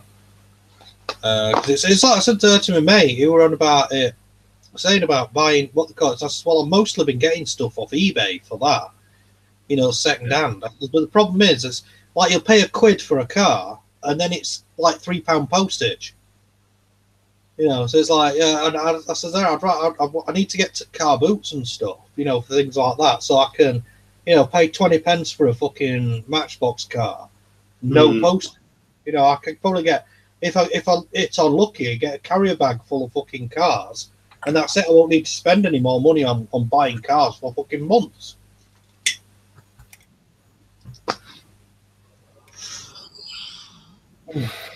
Yeah. Oh. I suppose when anyone goes away, you could say it's personal choice, but you are indeed right, Carl. There is a generation, I could say, who seem to go away, get absolutely wasted, end up doing something stupid. Yeah, that was what they call it, sort of in the kind of late 90s, early 2000s. I mean, there used to be programs on telly. It was mostly on Sky, but then they started doing it. I think ITV and Channel 4 kind of cottoned on it, was popular, and did their own version. But programs like Ibiza Uncovered and stuff like that, and you know, it was showing, you know, these people sort of like late teens, early 20s, going places like Ibiza and Magaluf and all things like that. And programs just concentrated on people getting, you know, just basically being pissed up for a fortnight straight, and you know, it's like. And there was a program on. It was called, I think it was on, and it's one of the things I remember because it was so pathetic. What was it called? Life's a Beach. It was called, and it was a group. Basically Sky paid for a group of like sort of 18, 19. Well, they were younger than that. I think about 16 or something. To go out to somewhere. I can't remember, it was Magaluf or something like that. And just to spend, like, you know, basically paid for a fortnight's holiday for them. And they just went around and, you know, like, they filmed what they were doing while they were there. And it's like you had one lad who he just spent, you know, like the entire week pissed. And you had these 2 lasses that were sharing a room. And, you know, they were just basically getting shit-faced and, you know, fucking picking up blokes and stuff like that. And there was one lad on, and it's like, so this is what made me remember it, because this like, he'd got no money. And what he was doing was walking up and down beach. He styled himself as a beach masseuse.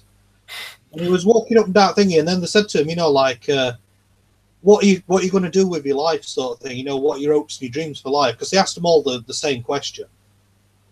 And, you know, he sort of like thought about it for a minute, and then he said, well, I'd like to be a professional full-time beach masseuse. He says, you know, just walking about on beach and giving people massages, you know, and getting. It's like what you really meaning, mate, is, and you could tell because what he's really meaning is he just wants to basically do nothing, walk up and down beach and grope women. That's what he was doing, you know. He was saying he was a beach masseuse, but he weren't. He was just groping up women. You know, and it's like that. It's just like, how fucking sad is that, you know? And then they say, it's like, oh, this is a brilliant place, this, you know, because anything can happen. And it's like, yeah, but what you don't realise is that for most people, they go home after a fortnight and get on with their lives, whereas you're wanting to try and keep that going. Yeah. It's like the film. Have you seen the film Quadrophenia? Yeah. Yes. Yeah, exactly like that. It's, you know, like what they call the character of Jimmy. He goes on that mods weekend, and it's basically that weekend is the best weekend of his life. And then he can't understand afterwards why everything that happened on that weekend doesn't happen on a daily basis. You know, and then he tries recapturing the moment and ends up fucking everything else in his life up because he doesn't realise that, you know, yeah, like that only happens in certain, you know, he went away for a weekend and, you know, yeah, things were great on that weekend, but that's just for a weekend, mate. You know, it's not going to happen again. He comes back and his girlfriend, Leslie Ash. Yeah. And fucking Leslie Ash. It's like, because he gets arrested, she's a bit of a tart. Yeah. Yeah, he actually kills himself at the end of the film, doesn't he? No, depends on the original Quadrophenia album. It's left basically the plot line. It's left open to interpretation. The film, different versions of the film have different things. Like the main release of the film just shows you the what they call a Mace Facer's scooter going over the cliff. Yeah. It shows you just the scooter going over the cliff, and then it freeze frames when the scooter hits the rocks at Beachy Head. But you don't see him or his body or anything. No. It's still left open to interpretation. But there are some versions of the film where the end credits roll, and as the end credits roll, it's like a helicopter camera pulling away, and you see him walking back along the cliffs. You know, so he basically drives the scooter over the cliff and then, you know, walks away, sort of thing. That's a good film, like, yeah, where he like does all the what they call it, goes back to Brighton, and then it's like nobody's there. And it just shows him sat in cafe, you know, like having something to eat on his own, and then walking up and down beach looking miserable. And then he finds what they call him scooter, and he's like, "Oh, nice one." And then finds out there is just basically, what is it, fucking bellboy. Oh, bellboy. Yeah, but that's what people. That's what a lot of them seem to do, or they used to anyway. I don't know whether they still do. It's, you know, like the good places, like, you know, like Ibiza and Magaluf and stuff like that. And they seem to think that that's how the rest of the life's going to be, you know, this drinking and partying, and that's not how it is. You know, you sort of get to like my age, and you get to the point where it's like, I don't want to be going, you know, fucking Ibiza or Magaluf or whatever anymore. You know, I like to, you know, I work long hours and hard enough as it is. So, you know, whenever I've got time off, I just want to catch up on my fucking sleep and things, you know. You know, it's like when people do that and then they have, you know, like they have kids and things like that. And an holiday is, you know, not having kids around for a few hours, you know. Yeah. Yeah. You know what? Speaking of kids, yesterday at work, so it was busy, hot day, obviously a lot of little kids about and all that. Now, where is it you work, Sam? Is it like Home Bargains or Primark?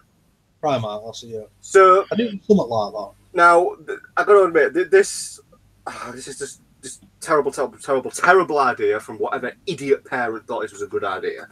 Yeah. Basically, I don't know if any damage was done, but I saw I couldn't have been any older than I'd say about 5 or 6 year old boy walking around the store with his mum.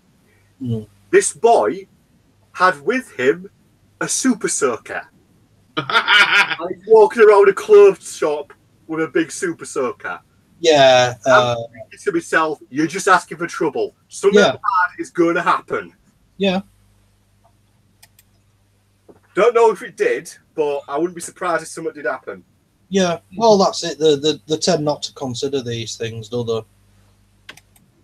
It's like a load. I mean, that when I used to work for social services, and You know, the only reason why social services will be bothered about you and your kids is because you're doing something wrong. And you used to get some of them, and it's like, you know, they've got like 2 or 3 kids, and then they're like, you know, oh, I can't be bothered taking kids to school. Will you send somebody to take them to school for me? And it's like, no, you don't well like that. You're supposed to look after your children, nobody else. Yeah, well, that's the thing, you know, parents who, you know, there are lots of parents these days who, you know, don't take responsibility for their kids, and you know, they don't. No. Want to live their life for themselves. Like they still want to, you know, particularly young parents, like, you know, in cases teen parents or, you know, parents in their early 20s, they still want to be going out drinking. Yeah, so they like, can't. Yeah, they can't understand why.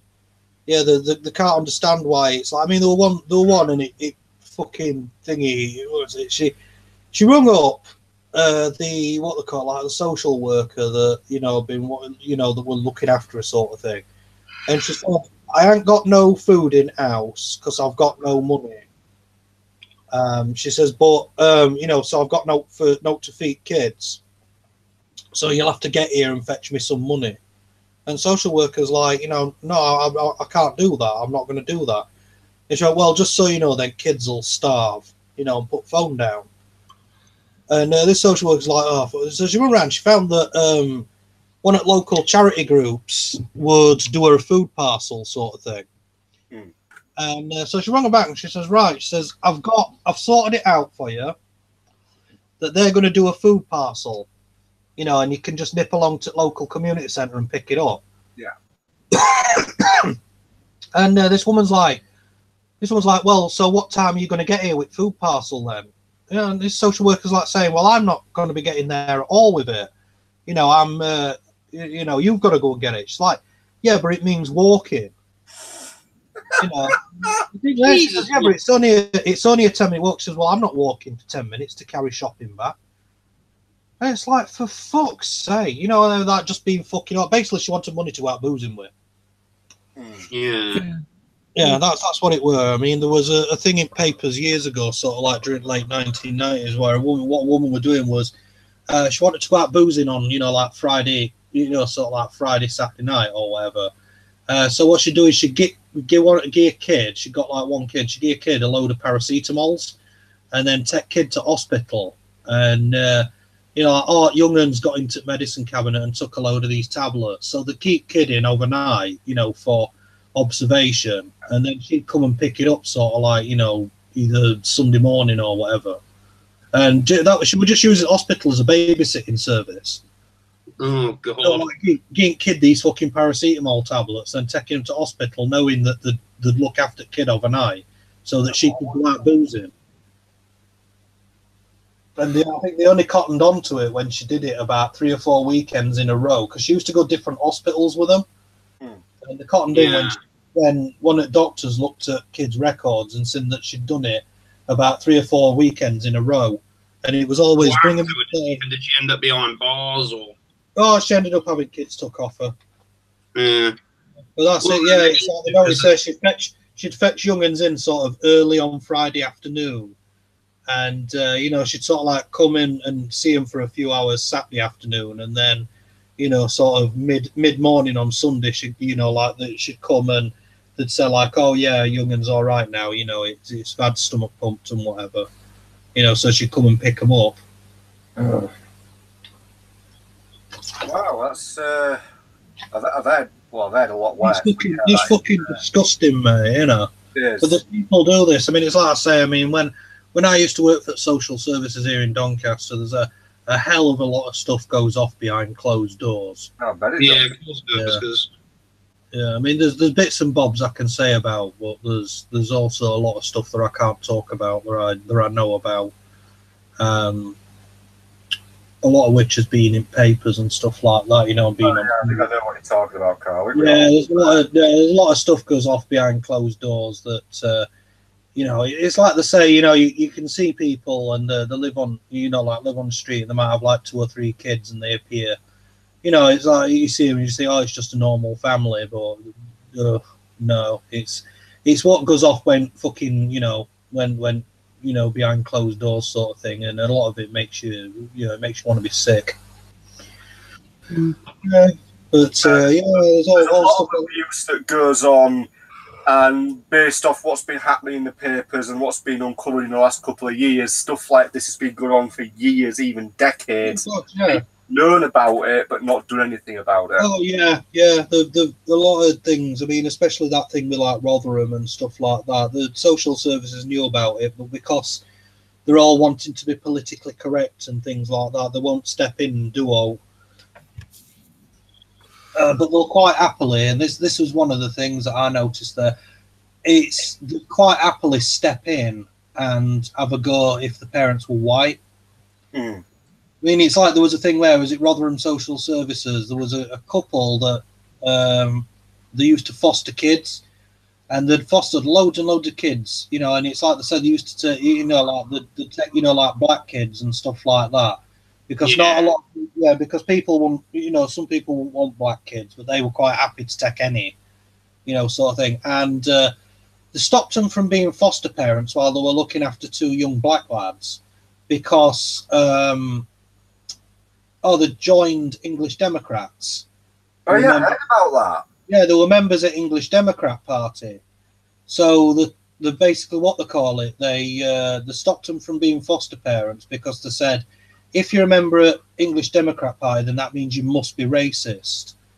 And it's like, well, first and foremost, they've looked after God knows how many, like black and Indian and Pakistani kids and stuff like that in the past.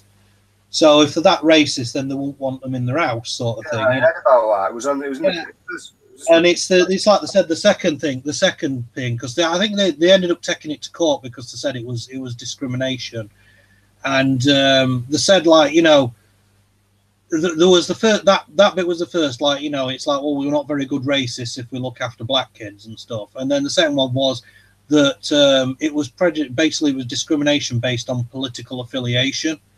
It's like, just because I don't vote Labour don't mean that, I'm a paedophile or a fucking racist or something like that. And eventually got sorted out, but by then they'd had enough and they said, well, we're not going to foster kids anymore if that's what you're going to fucking say about us. I mean, a lot of people find it puts a lot of people off doing fostering because the amount of intrusiveness that there is nowadays when you go for fostering kids, they look at everything. It's like, all right, I know they do, like, the check to make sure that you're not a child molester or anything like that. You can have them doing that. But sometimes they used to turn people down, and said because they weren't convinced, like, say it was a bloke on his own wanting to do fostering, a bloke could, if he was fairly well off and stuff like that, so provide a decent home for him, but they'd turn him down just on the basis that it was yeah, but that's it. They wouldn't apply the same thing to women. If it was just a woman on her own, they'd be like, oh yeah, how many kids do you want? A bloke on his own, no, sorry, you can't foster anyone because you might be a child molester. Yeah, because the general stupid belief is that a man would abuse a child, but a woman never would, which is crap, because both men do abuse children. It's a fact. There's like that thing I shared on Facebook earlier today about that was in Sun. Was it survey finds that basically when female teachers have sex with male pupils, it's not because the female teacher can't follow the code of ethics that she's supposed to. It's because the young boys are sexualized. So essentially what they're saying is female teachers have sex with male pupils because the male pupils force the female teachers to have sex with them. It's like, yeah, all right. About 3 or 4 years ago, if I remember correctly, I remember reading about it. There was this absolutely ridiculous case in the courts that caused a hell of a lot of uproar, where a female teacher was in court for basically drugging and raping 2 male students at a school. Yeah.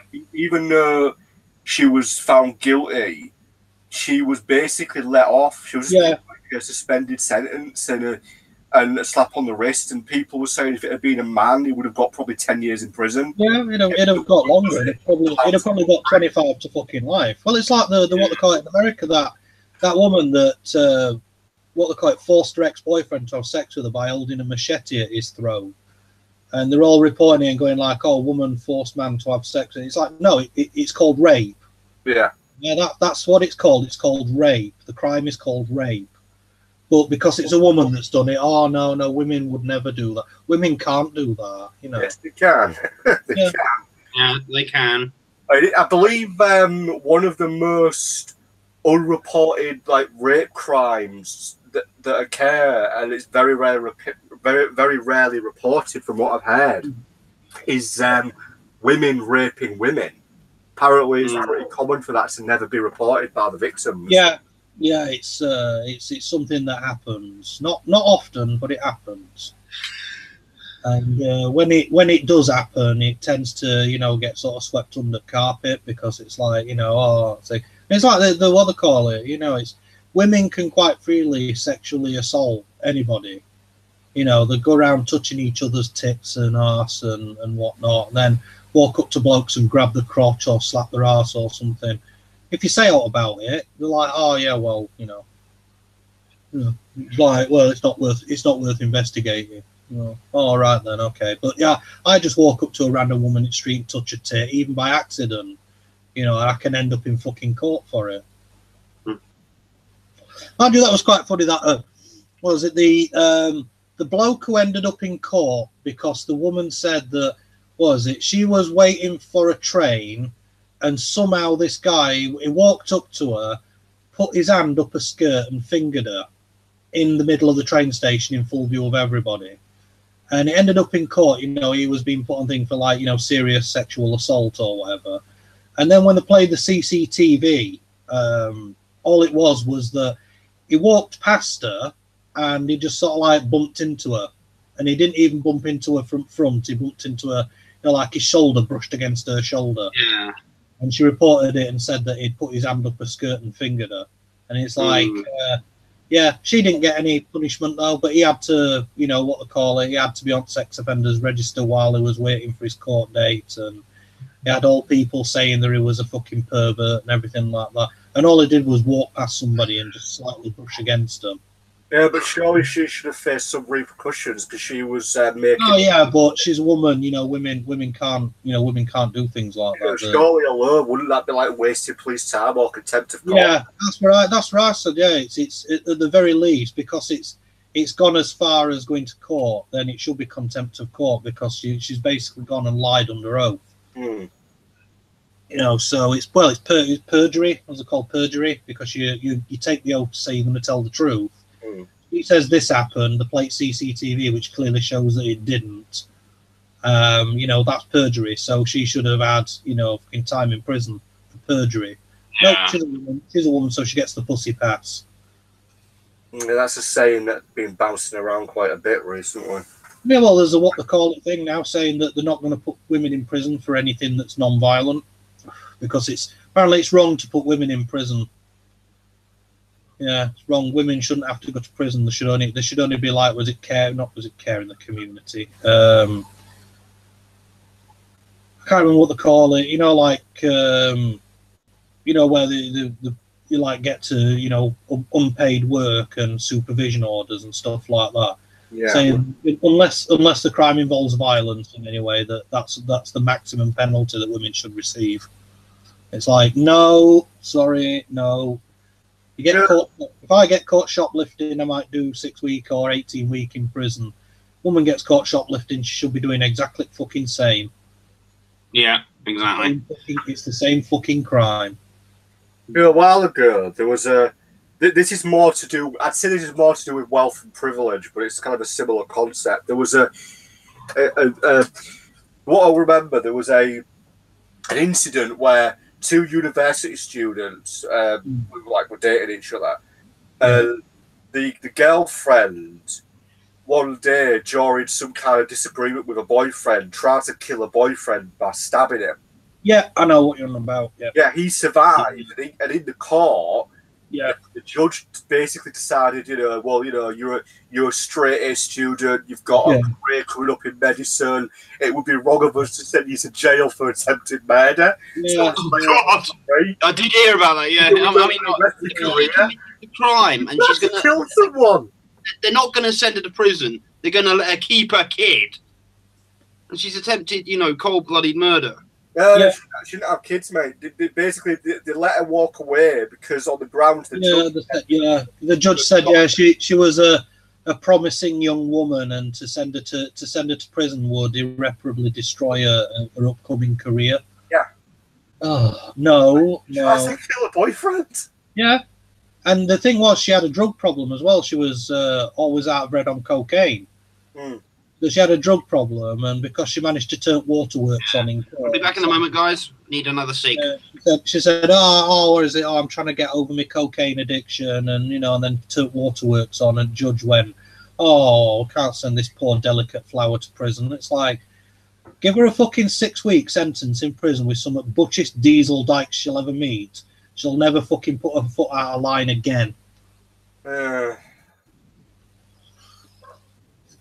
It's just weird what's happening to the world. It kind of feels like we're starting to step on eggshells for the slightest. Yeah, we're going back. That's the thing. It's we're going back now. I mean, it's now at the point where, all the stuff that they're proposing supposedly to give women equality, it's just basically going back to, women aren't responsible for their own actions anymore. It's like it used to be. Yeah, it's like it used to be during, sort of like, prior to 20th century. It's like, if a woman were married, her husband was responsible for anything she did. If you weren't married, a father was responsible for everything that she did. We're going back to that now. It's women aren't responsible for anything that they do. And, it's like, no, I'm afraid if you want equality, you get the responsibility as well. Yeah. If you do something that warrants a prison sentence, you go to fucking prison. You do the crime, you do the fucking time. But no, you can't do that. It does my fucking head in. It's literally, now we're getting told, you can't say this, you can't say that, you can't do this, you can't do that. And there's no wonder why. I mean, they're saying like about, people becoming racist and everything like that. It's like, well, yeah, because people wouldn't normally do things, but because they're being told that they can't do this, they can't do that, and whatever, they're starting to get pissed off, especially when it's like, people who aren't racist and they do things that are now considered racist for, some tenuous fucking reason. And people are just going to do it and think like, oh, fuck you, I don't care. It's like, this is just normal behavior. It's like, it's not my problem if somebody else gets upset by it. But you're supposed to take responsibility for other people's either willful or ignorant misinterpretation of what you do. It's like if I started marching around town with a fucking, a bloody swastika flag and, shouting gas the Jews and shit like that. Yeah, that's offensive. But, just saying like, I don't know. Just saying like, is she all right? Oh, you've misgendered me. Oh, you've misgendered me. That's fucking 7 years in prison. Like, fucking what? I have to admit, there's this whole gender thing recently. It actually irritates me. I mean, I have nothing against a person's life choices. It's your life. You're free to do what you want with it. But when you have all this crap recently about all these new age parents that are like, well, we're not deciding on the baby's gender. We're going to raise him gender neutral. And our baby will decide later on in life whether they're a boy or a girl. You're born male or female. It is that simple. Yeah. Your parents should not be saying, well, dear, now that you're 10, you can decide if you should be a boy or a girl. If you decide either one, we'll be disappointed because the only way is to be gender neutral. Yeah. Oh, there's the what they call it, where it's, like, I can't remember reading it. One of these fucking Sweden, one of these things from fucking Sweden. And this. Oh, I think I know what you're talking about, yeah. Yeah, there was this family, and it's because obviously Swedish language has got gender neutral pronouns built into it naturally. There was a woman. The mum was a woman, and the dad was transvestite. Basically, it wasn't a transsexual. It was a transvestite, which is a word that they seem to have forgotten these days. Men who dress up like women are not transsexual; they're transvestites. Yeah, yeah. And they said there, they bring kids up gender neutral and stuff like that. And there were you know, like they were discouraging the male children from identifying as boys. You know, they wanted all the children to identify as girls, and they said there, you know, if he wants to be a boy, that's fine, but we'd prefer that he didn't. And it's like, for fuck, you do realise these kids are going to be fucked in the head when they get older, don't you? Well, there's a documentary I watched recently, actually about Sweden. It was about a couple, really weird couple. I think they were both meant to be transsexual. I wasn't too sure, but they had two children who were boys, but they were raising them gender neutral. Why? I always like when they said gender neutral, but yet they bring them up as girls. Yeah, basically. That's what they were doing. They were raising them gender neutral, but bringing them up as girls. And both these lads, who were about 6 years old, you can tell they were utterly screwed up. Yeah. And all I thought to myself was, by the time these two are 20, they're going to have a lot of mental problems. Yeah. Because their parents are messing with their sexuality. It's funny how when they say gender neutral, it's funny how when they say gender neutral, it always seems to involve men wearing dresses. Yeah, I didn't get it. No, all right, it's like clothing. It's just a piece of cloth that you put on your body to keep you warm or keep you dry or something like that. But, you know, there's a reason why certain styles of clothing appeal to men and certain styles of clothing appeal to women. You know, it's all down to, you know, body shape and things like that. And it's like, yeah, if men want to wear dresses, fair enough, fucking off you go, you know, no problem with that.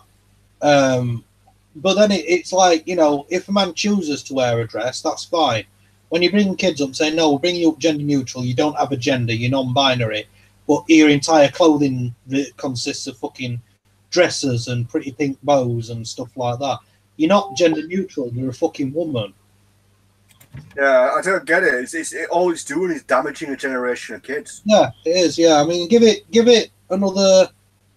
You know, I mean, we had all like in the early 2000s, we had all, you know, like the emo stuff and everything like that, you know, and now that's sort of reached its fruition because we've got people who are so over emotional and so sensitive that they literally cannot cope with normal life. You know, and now it's because we've moved on. You know, we've got generation of kids who are now, generation of kids that were around in the early 2000s who are now adults who are having babies of their own, and you know, they're over emotional, and then they're teaching their kids that you know, you're neither a boy or a girl, and you know, it's like I say, if you're heterosexual, then that's bad. You know, you should be queer or whatever. You know, it's queer and everything. So when they grow up to be kids, what they're going to fucking start doing then? Yeah. You know, they're all over emotional. They all deny any kind of heterosexual urges that they have, you know, and stuff like that.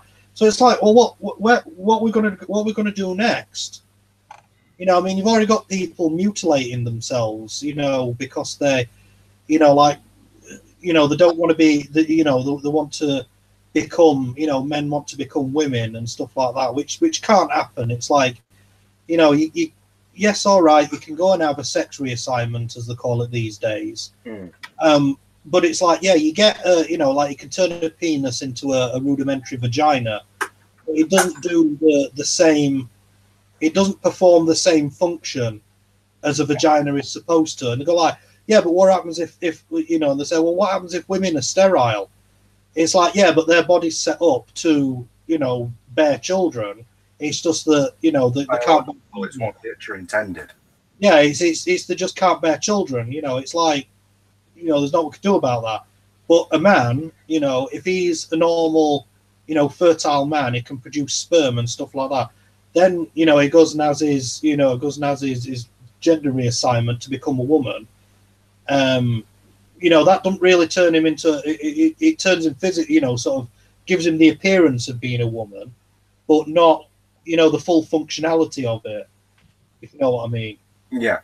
We know about this thing where they were giving puberty blockers to kids, like, you know, sort of under the age of 12. Yeah, I heard about that. Like, so they'll never enter puberty, and it's like, you know, they'll not enter puberty, and then when they get to 18, they can have gender reassignment. It's like the problem is in order for gender reassignment to work properly, you have to have gone through puberty, especially in men, because when you're on puberty blockers throughout your teenage years, by the time you get to the point where you're old enough to have a gender reassignment, you've not actually got enough equipment down there for them to make a rudimentary vagina from.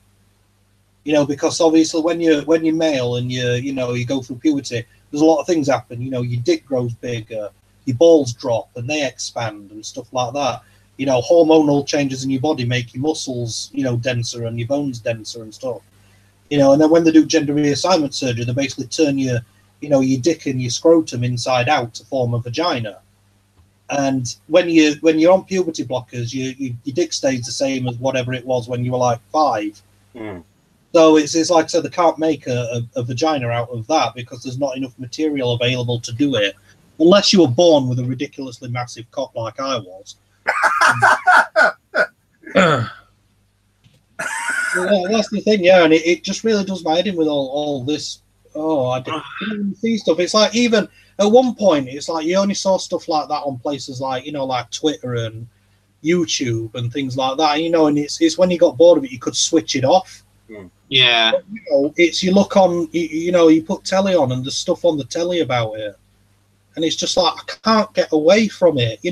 There's people there, like they're taking the kids to school and schools telling kids this, that, and other, and saying, like, oh, if you're white, then that means that you're an evil racist and stuff like that. If you're male, it means you're a rapist and you're violent and everything. And it's just like, what the fuck are they doing? Speaking of stuff like that, I found out recently that during the height of the Yorkshire Ripper, there was some kind of feminist movement that set out to try and basically state that all men were rapists and that all men should be subject to investigation. They've been doing that since the 70s. It's ridiculous to assume that. They've been doing that since the 70s. That comes from the sort of radical feminist thing from the 70s. Yeah. Well, is it third wave feminism? The whole what they call it thing. It's the first wave was like your suffragettes and stuff who wanted women to get the vote, even though the majority of women didn't want to vote. They weren't bothered.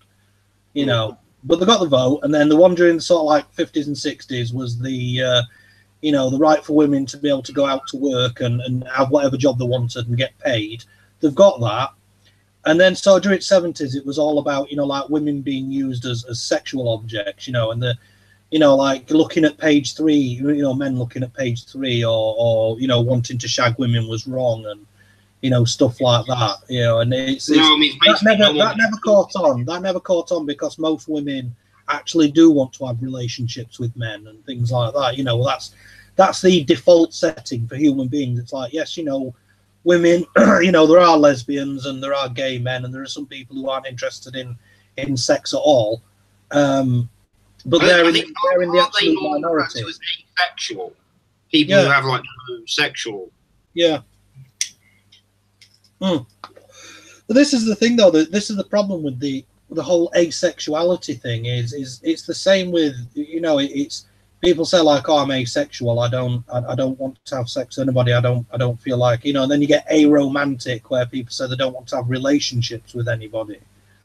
And you find that most of the time they actually do. It's just it's like they say it's a phase. And then you'll get the accusation back that people aren't phasers, sort of thing. People aren't. And it ends up.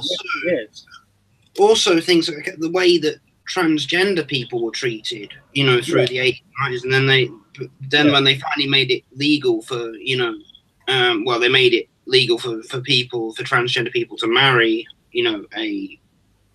because if they wanted fertility treatment before, if you had a bloke who was a woman, who used to be a woman, who transitioned, and they'd have to apply for fertility treatment as if they were a lesbian couple. Yeah. Yeah. It's like I say, I mean, this stuff's been around a long time, and it's only now, and it's like I say, it's become, and it is. And you get a lot of flack for saying it, but it's like it has become fashionable, and it has, you know, you've got the whole transgender thing going off, you know,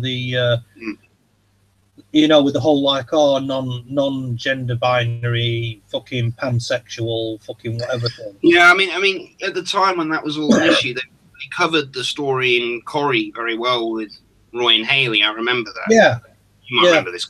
I know you guys don't watch Corrie. Yeah, it's there where they did the what they call. I mean, they've got a trans character in Emmerdale. And but this is the thing. It's like, right, the trans character in Emmerdale, it's supposed to be a female to male transsexual. I don't know what it's called because I don't watch Emmerdale. It's just that I noticed it on the when my man was watching it last week. And it's just a token character. And the thing is, it's like there are plenty of female to male transsexual people who do acting and things like that. But yet the person they've cast in this role is a male actor. Is a male actor playing a female to male trans. It's like, come on, you know, if you're going to virtue signal, do it properly. Yeah, well, that's what they used to say about Haley's actress. She wasn't transsexual. Yeah. Yeah, but back when Haley first come into Coronation Street, there weren't as many people that were, you know, trans, you know, sort of like transsexual actors kind of thing. But there's a lot now. So it's like, I don't see an excuse for casting a male actor to play a female to male transsexual.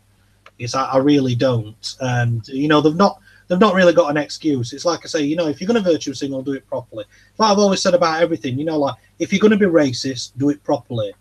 You know, don't, you know, say that you don't like black people and then go out with a, you know, a mixed race, you know, lass or something like that. If you're going to be racist, be racist.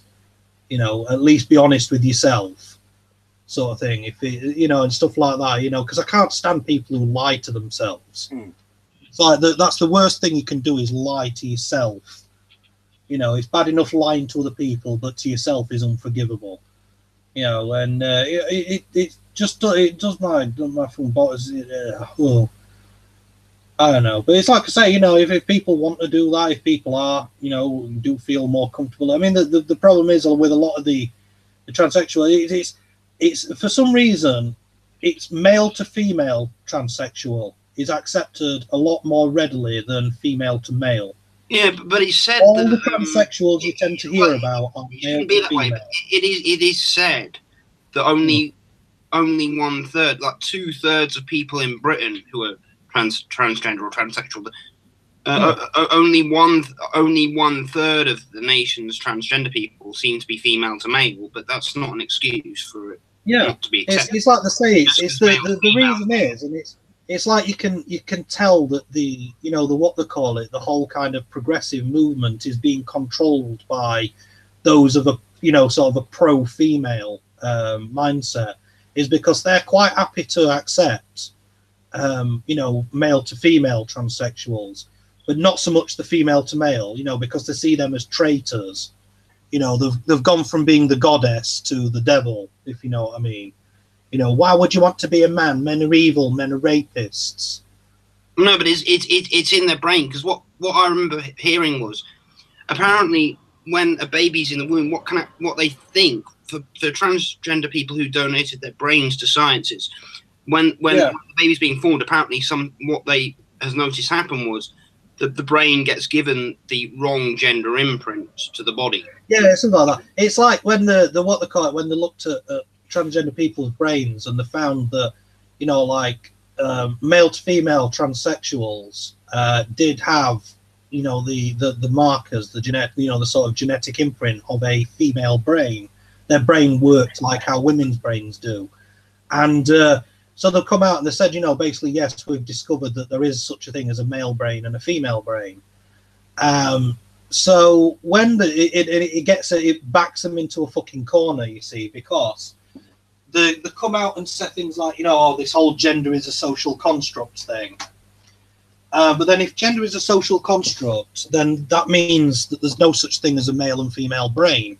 No, so when they say, oh, you're born this way, then you can't be born this way, because if gender is a social construct, then you can't be born this way, you learn it. And that's when you back them into a that's actually, I don't know if you remember this story, Carl, but there was this thing, this big story that Horizon UK followed for years about this Canadian woman who had 2 twins. Yeah. They both had to have circumcision.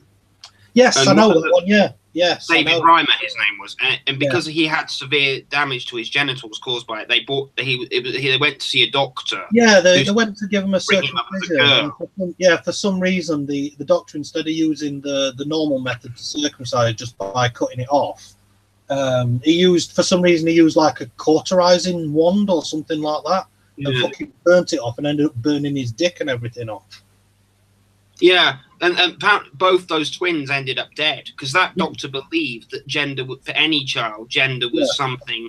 It was a matter of nurture over nature. Yeah, you could because he had because I remember reading about it. It said the psychiatrist that was dealing with the case was rather unethical. Like he was getting the kids to strip naked and taking photos of them, and then, I know, that was disgusting. Yeah, and then it was like, when the boy who'd been brought up as a girl found out that he wasn't, he wasn't a girl. By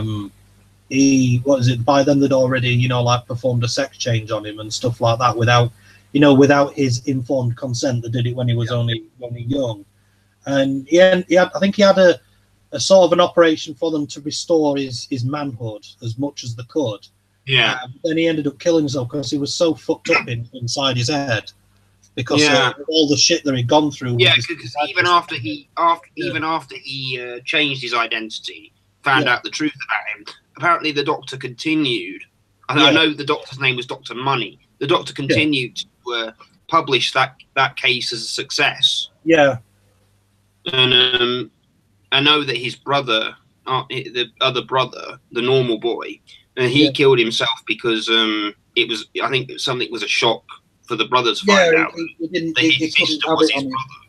Yeah, he couldn't have it on his conscience. Yeah, it was sort of something like that. The shock came to him and he couldn't have it on his conscience. And but both of them ended up killing themselves. Yeah, because the transgender lad, he couldn't take he couldn't take it that basically his entire life was a lie, and it was basically a lie perpetrated by a doctor who he'd decided the outcome before he decided to do the experiment, sort of thing.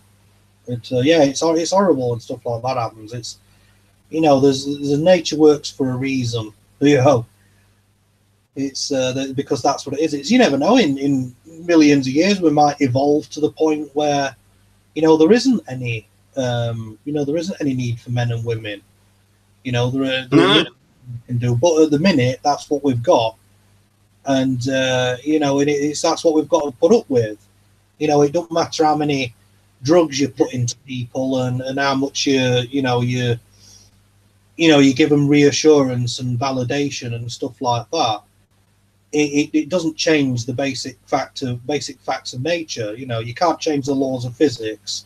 You can't change the laws of biology either. Certain things happen for a reason. Yeah. It's like that sort of thing that Justin Dennis always says. He has no clue about. He has no clue about what he's saying. Yeah, I like what they call it. That's come. What he started parroting the whole. Civility? Being civil to people is just a sign of white supremacy. It's like, fuck's sakes. I'm like, if you're civil to black people, it means that you're oppressing them. It's like, so by not immediately lynching a black person when I see them, it's like, what choice do I have? It's like, if you lynch black people when you see them, that means that you're a white supremacist and a racist. And if you don't lynch a black person when you see him, it means you're a white supremacist and a racist. It's like, seriously, I think it's time to start investing more money in, mental health, because they're going to need it in about 10, 15 years. Anyways, something other than fucking trannies and shit. And not fucking ponies, because I noticed John there has been reading a book for the past 20 minutes. Don't read the book. Bloody hell, that's a new one. Yeah. Is it a copy of Past Sins, John? Have you got hold of one? Was it a little bit of Voltaire, maybe a bit of Nietzsche, something like that, or was it a fucking comic? It's kind of a comic, but Yes, it's a comic. Yeah, Barefoot Again. Yeah, but, yeah. That's what I'm saying. No Voltaire, no Nietzsche. No Marx or anything like that. No Dickens. Shakespeare. No, it's been reading comic. I had a teacher of that once. I'd bought a comic from local newsagents, and I took it to school with me. And basically, I'd done everything that I needed to do, and I'm sat reading this comic in class. The teacher comes, grabs this fucking comic out of my hands, and goes, "You don't read comics. You're supposed to read proper books." And it's like, well, which book would you like me to read? It's like at the moment at home. At the time, I was reading War of the Worlds and 20,000 Leagues Under the Sea. It's just that I quite like comics, and I've not bought the books with me. And school didn't have books like that, So it's like I was reading a comic. It's like, can I go to school library then and see if they've got anything by fucking, sort of a bit more highbrow, No, they didn't have books like that. So how the fuck am I supposed to read something that's better than comics when the school library doesn't actually have anything like that? It's like when I started at comprehensive school, the school library there was quite good for having stuff a bit more highbrow. Like they had stuff by P.G. Wodehouse, like the Jeeves and Wooster stuff, and I read quite a few of those books from school library. And then they had things like Day of the Triffids and stuff like that, which I read. But on the whole, they still didn't have any of the greats, like proper decent, sort of decent philosophy books and things like that. They didn't have anything by anything by any of the philosophers, or nothing like the Plato's Republic or Machiavelli or anything like that. It's only since growing into adulthood I've read things like that kind of thing, because from the public libraries that don't exist anymore. Nah. I mean, we've got where we live, and we've got a library which has now been turned into what could only be described as a local community centre. Yeah, that's what happened. Mainly, just for people can go there to like learn basic IT and complain about the council and stuff like that. There's very few books there anymore. Yeah, that's what happened with library that used to be where I used to live. It was a proper library, and then they brought in like an internet, like internet cafe and stuff like that, so that you could go and look for jobs and things. And then when they closed all local libraries down, like a volunteer group took it over, and they've still got books, but not so much in the way of like they've got like all like Mills and Boon and Catherine Cookson and things like that. Not so much sections like with reference books and things like that in. And certainly not much by way of like politics and philosophy and practical stuff, like science books and things like that. It's mostly stuff, and then they've got like a little coffee shop and little snack bar and things like that in there. Like in like a kiddies section where they've got all kids books and everything like that. Well, I mean, our library in Ezel, I say libraries, it's more community now, but its book section has been the same for as long as I can remember. Yeah. They've never changed it. They've still got the same authors that I don't think anybody's ever heard of. The same books in the children's section. They still have available. You can still rent educational videos. Yeah. It's 2018. And they're still letting you rent videos. It's like, it's 2018. Nobody has a video player anymore. Yeah. Well, I used to have a video player. I used to have quite a large VHS collection. And it's like when we moved house, I'd still got my VHS collection. But I ended up binning it. I ended up going on Bonfire and to Tip and stuff, because I've largely replaced everything in my video collection with DVD or digital. And hang on, where is it? I still do have some video. What have I got?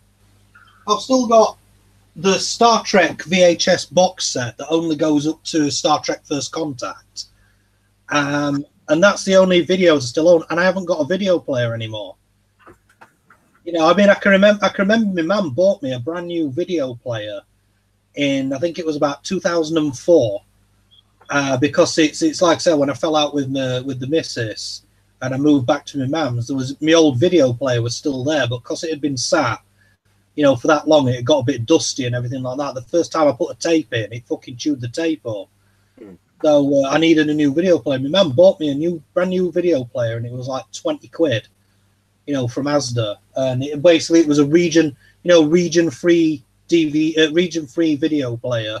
You know, we all what they call it, you know, record and everything like that on it. And it was like 20 quid, and it's like fucking. I can remember when you'd pay best part of 200 quid for that, and it wouldn't be region free, you know, or videos. It was PAL and NTSC. Because obviously PAL was European format and NTSC was American format.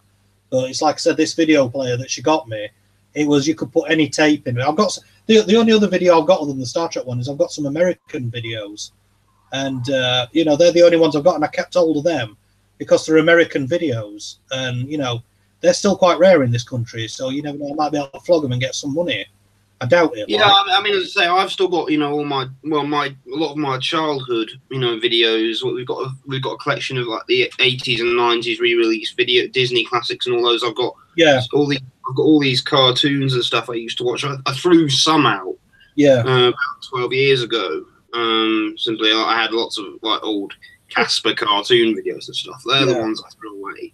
Well, gave to charity shop or not, but I kept my entire collection of the original Mighty Morphin Power Rangers videos, because they'd be quite valuable now. So that they're still in my mum's loft somewhere, and I'm hoping that she'll hold on to them. As I say, I mean, the last video player I had was, well, I had a TV. I had a small inch television that had a built-in DVD player and a VHS player. Oh, have you got a video? Yeah. There's not many people get that reference anymore. No. Oh, have we got a video? Well, that's it. That comes from, is it the young ones? Was it an episode? I think it was 1985 or 6.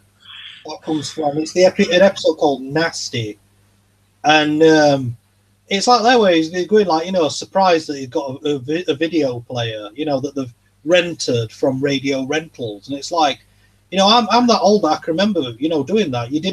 People didn't own a telly or own a video player. You rented it from Radio Rentals because, you know, it was these things were expensive. Yeah, exactly. So you could even rent your video players back. Yeah, you could even rent. You know, it's like if it were Bank Holiday weekend coming up, you could go to Radio Rentals on a Friday afternoon and rent a video player for a couple of days. You know, and then you could, you know, your Bank Holiday weekend, you could go to the video shop and rent a couple of videos out to watch over the Bank Holiday weekend and stuff. Mm-hmm. You know, and people actually used to do that. You know, that was a treat. You know, people don't do it now. It's like, you know, you don't rent DVDs or stuff anymore. You know, what's the point? You know, DVDs are cheap enough to buy mostly, or, you know, you've got on-demand TV, you know. For price of a month's on-demand TV, you know, you can rent, you can buy one DVD, you know, sort of thing. It's like, well, do I buy one DVD or do I, you know, get every channel on fucking Netflix or Amazon Prime or whatever? You know, and it's stuff like that kills that's killing the fucking, you know, film and music industry. You know, not people copying tape. Hey, we've gone full circle. Not people copying tapes, you know. Oh, I'm just going to nip to the toilet and go and get another drink. So, okay. Converse amongst yourselves. I'll put lights on and all. Yeah. We'll have to keep going maybe till about 10:30, guys, because I'm going to need to go out short. I'm going to have a shower, then head out because I'm blinking melting. Yeah, it's fun. Is that all right? So, what are you guys up to tomorrow? Are you working or? It's Sunday, mate. Yeah, I'm working. Unlike some, Part-timers. Well, you work part-time as well, don't you, John? Yeah, but unfortunately, I don't have the pleasure of having Sundays off.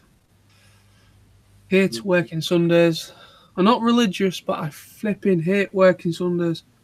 Because the whole idea of Britain is we should be closed on Sundays. That's how it should be. But yeah, I mean, it's like I say, most of the shops are open until 4 o'clock still on a Sunday. Some of them are later now because the government have allowed certain companies to actually legally can open longer till about 7 o'clock. And there was talk about my place doing that, adopting that method. Nothing's been said about it since, but I'm really hoping they do not bloody open till 7 because I'm not working till 7 on a Sunday. It's all about and then getting up again on the Monday morning. It's about making money. Of course it is. Absolutely, yeah. And all we get One day, these big supermarkets will decide, let's be open on Christmas Day. They're thinking about that. I know one shop in my local town, in my town. It's the Spa shop is open on Christmas Day till about 12 or 1 o'clock for people to go in and do their last minute shopping. The Spa shop's the only shops that's open on Christmas Day. It's bullshit. It really is. Nobody should be open. I know about it because one of my best friends works there. I mean, I understand that some people have to work, such as emergency services, people, doctors, nurses. Well, not necessarily GPs, because them bastards have the day off. But on about like nurses and doctors in hospitals or things like that, and sometimes even some specialists, even they don't work. So they've got to like kind of say, oh, sorry, we're going to have to keep you in and probably have the specialist see you on Boxing Day or something. It's, I don't know. I mean, I'm kind of sick of the whole working Sundays, and because literally, I mean, retail at the moment as it stands, we only close twice a year. And I just think it's bullshit. I think why can't we wait? Let's close a little bit more often, and it'll probably increase sales. Yeah. Well, I don't get why some places are open on Sundays. You can understand, like supermarkets and stuff being open on Sunday, but then you get other stuff. Well, I mean, like that solicitors I used to work at, they wanted to open the contact centre on Sunday, and they wanted it open from 10 while 2, and they'd have half a dozen people in on Sunday 10 while 2, and when they said, oh, we're going to start opening on Sundays, people said, well, what's the point? There's not, you're not going to get any business really on Sundays. Like, yeah, but we get, like messages left on company's answering machine, people ringing up and wanting to speak to somebody. And it's like, yeah, but how many messages are you talking about? We're getting like 200 messages left on a Sunday afternoon sort of thing. It's like, no, like 2. I can remember I worked one Sunday. They wrote me down for working one Sunday, and I said, well, I said, I'm not happy about it. I said, because I never signed up to say I'd work Sunday because of it being so fucking hard to get anywhere on Sunday, without a car. But I worked there one Sunday, and literally I got there at 10. I went home at 2, and I did not take one fucking call. And there was half a dozen of us sat there just doing nothing for 6 hours. Of course, the staff there will have a go at you, won't they? Because they think you're not doing anything. Well, no, everybody was sat doing nothing. That's the thing. We didn't get any calls through at all. And they carried on like that for a few months, and then all of a sudden, out of blue, they went, "Oh yeah, we've decided it's not financially viable to open on Sunday anymore." It's like, yeah, because you're paying half a dozen people to sit there on a Sunday afternoon for naught. It's like, yeah, all right, so you might have had messages left on answering machine with people ringing up for inquiries, but tough. Ring during fucking normal office hours like everybody else has to. Yeah. And at least during week, things can get done. If someone wants to be posted out, they can post something, put something in post to you on Monday. It can be there, Tuesday. And it's like, well, post some at Sunday. Well, if somebody rings up and they need something posted out to them, so we couldn't do anything, couldn't print anything out for them on Sunday because for some reason the place used Xerox as a printer. Like Xerox had their own office in the building. So every time you sent something to print, it'd sit in Xerox buffer, and then they print it out and put it in an envelope and everything. So it's like you put that, you know, so something goes out to print, it don't get printed off till Monday morning anyway, because you know, Xerox in until Monday morning. Then it sits in what they call it and goes in post Tuesday. So it might get there Wednesday. It's like, you know, what's the point in that? You know, are they going to pay somebody from Xerox to come and do a few hours on Sunday? Nah. No, because that costs money. Yeah, that's it. It's like that. They wanted, you know, like the retailers said they wanted places to be open on Sunday, because it used to be illegal for shops to open on a Sunday, and it actually was illegal. There was only certain exceptions were pubs and cinema. Other than that, shops were supposed to be shut on Sunday. News agents as well would only be open until about 12 o'clock or something daft like that, you know, just so you could get your Sunday paper. And you know, and then they were like, oh, well, we want to open properly on Sundays, you know, and things like that. So it's like, all right, but then it's like, you know, there's still Sunday service buses. It's like, what's the point in, you know, having places open on Sunday and then only having like Sunday service buses? You know, because it's like, you know, if I've got to be at work for 9 o'clock, I'm either getting a taxi or I'm driving there. We've become a nation that's used to being open 24 hours. That's the problem. Yeah, that's the problem. Yeah, it's everything's supposed to be open 24/7, but it's not really.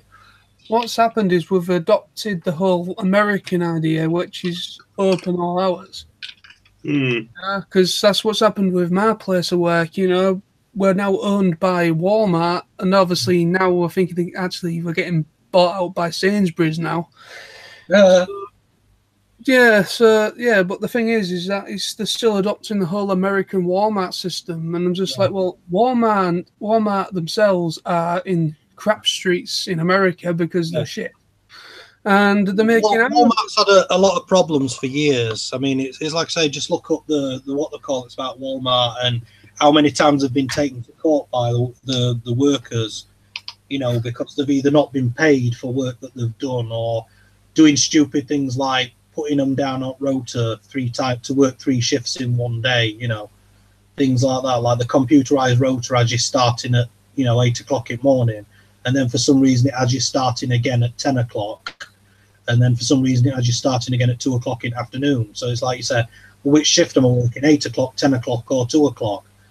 You know, and then it's because, like, if you do fucking 8 while 12, you finish. And then they go, well, why were you not at work at 2 o'clock? It's like, well, I did my shift for that day. You know, I didn't sign up for overtime. It's like, well, computer says no, you know, sort of thing. Yeah. Well, luckily with us, it's our rota system doesn't really. It's not like an online system. It's all like kind of. It's all done on a computer, but it's kind of like they've kind of changed it a little bit, because when I first started, it was all paper-based. So pretty much kind of like it was paper-based, so they could kind of like add any overtime in if need be, or scratch somebody out if there was ill, etc. But now it's all kind of gone to more like a spreadsheet databasey type deal. And there's a big problem with our whole paperwork side of it, because a lot of our management don't really understand the paperwork side of it, because the amount of errors in our rota systems. I've been working just over 30 hours a week now, because I've gone over. I've increased my hours and everything. So I work just over 30 hours a week now, and I've been doing that now for nearly 2 years, and none of them seem to recognise the hours that I've done, and I've been doing it nearly 2 years now, this new contract. And ever since I started, a lot of them don't even know the days I work. You know, they're coming up to me saying, "Oh, John, do you work Saturdays?" No, I've not worked Saturdays since 2010 when I started. You know, stuff like that. I'm like, well, you should know this. You've got my records. You've got my contracted hours on your computer. But what that means, John, is it basically means they're making the effort to, you know, to actually read people's stuff. Bear in mind, a lot of people in management positions aren't there because they got there by merit. They got there by being arseholes. Mm. And, you know, it's like I say, you tend to find that in middle management, no matter where you work. The middle managers are they're incompetent as fuck. Mm. You know, like they can't do rotas to save their lives. They don't bother checking up on thingies. They'll book an holiday, you know, like people put in holiday forms and stuff like that, and then they'll just ignore them. They'll just put them on a fucking, you know, put them on a pile and think, oh, I'll see to that later. And then just as you're getting ready to go off on holiday, they finally go, oh, no, you can't have it. I ain't had enough notice. It's like you've had 3 months fucking notice. Yeah, oh, that's happened a few times. Fortunately, touch wood, that hasn't happened to me yet, but I do know of a few people that I get on with that have had kind of like last minute, maybe like a week before, 2 weeks before, they've had a holiday reform rejected, even though they've had it in for over a month. Yeah. Because literally with us, it's the state. You're supposed to put your holiday form in 2 weeks in advance. Maximum, the least is 2 weeks in advance. I'm like, sorry, but it takes nearly a month for them to flipping accept these bloody holiday forms because they sit on them for so long. I mean, I remember at the moment we do something called Walmart One, which we've all gone pretty much all electrical and on website now. Yeah. It's the same system, but just online. So pretty much originally we did it all paper. Again, we had a holiday form. We put down the hours we wanted, days that we don't work, days that we do work. We put down the shift hours we do for that day, etc. And then we sign it and then give it in.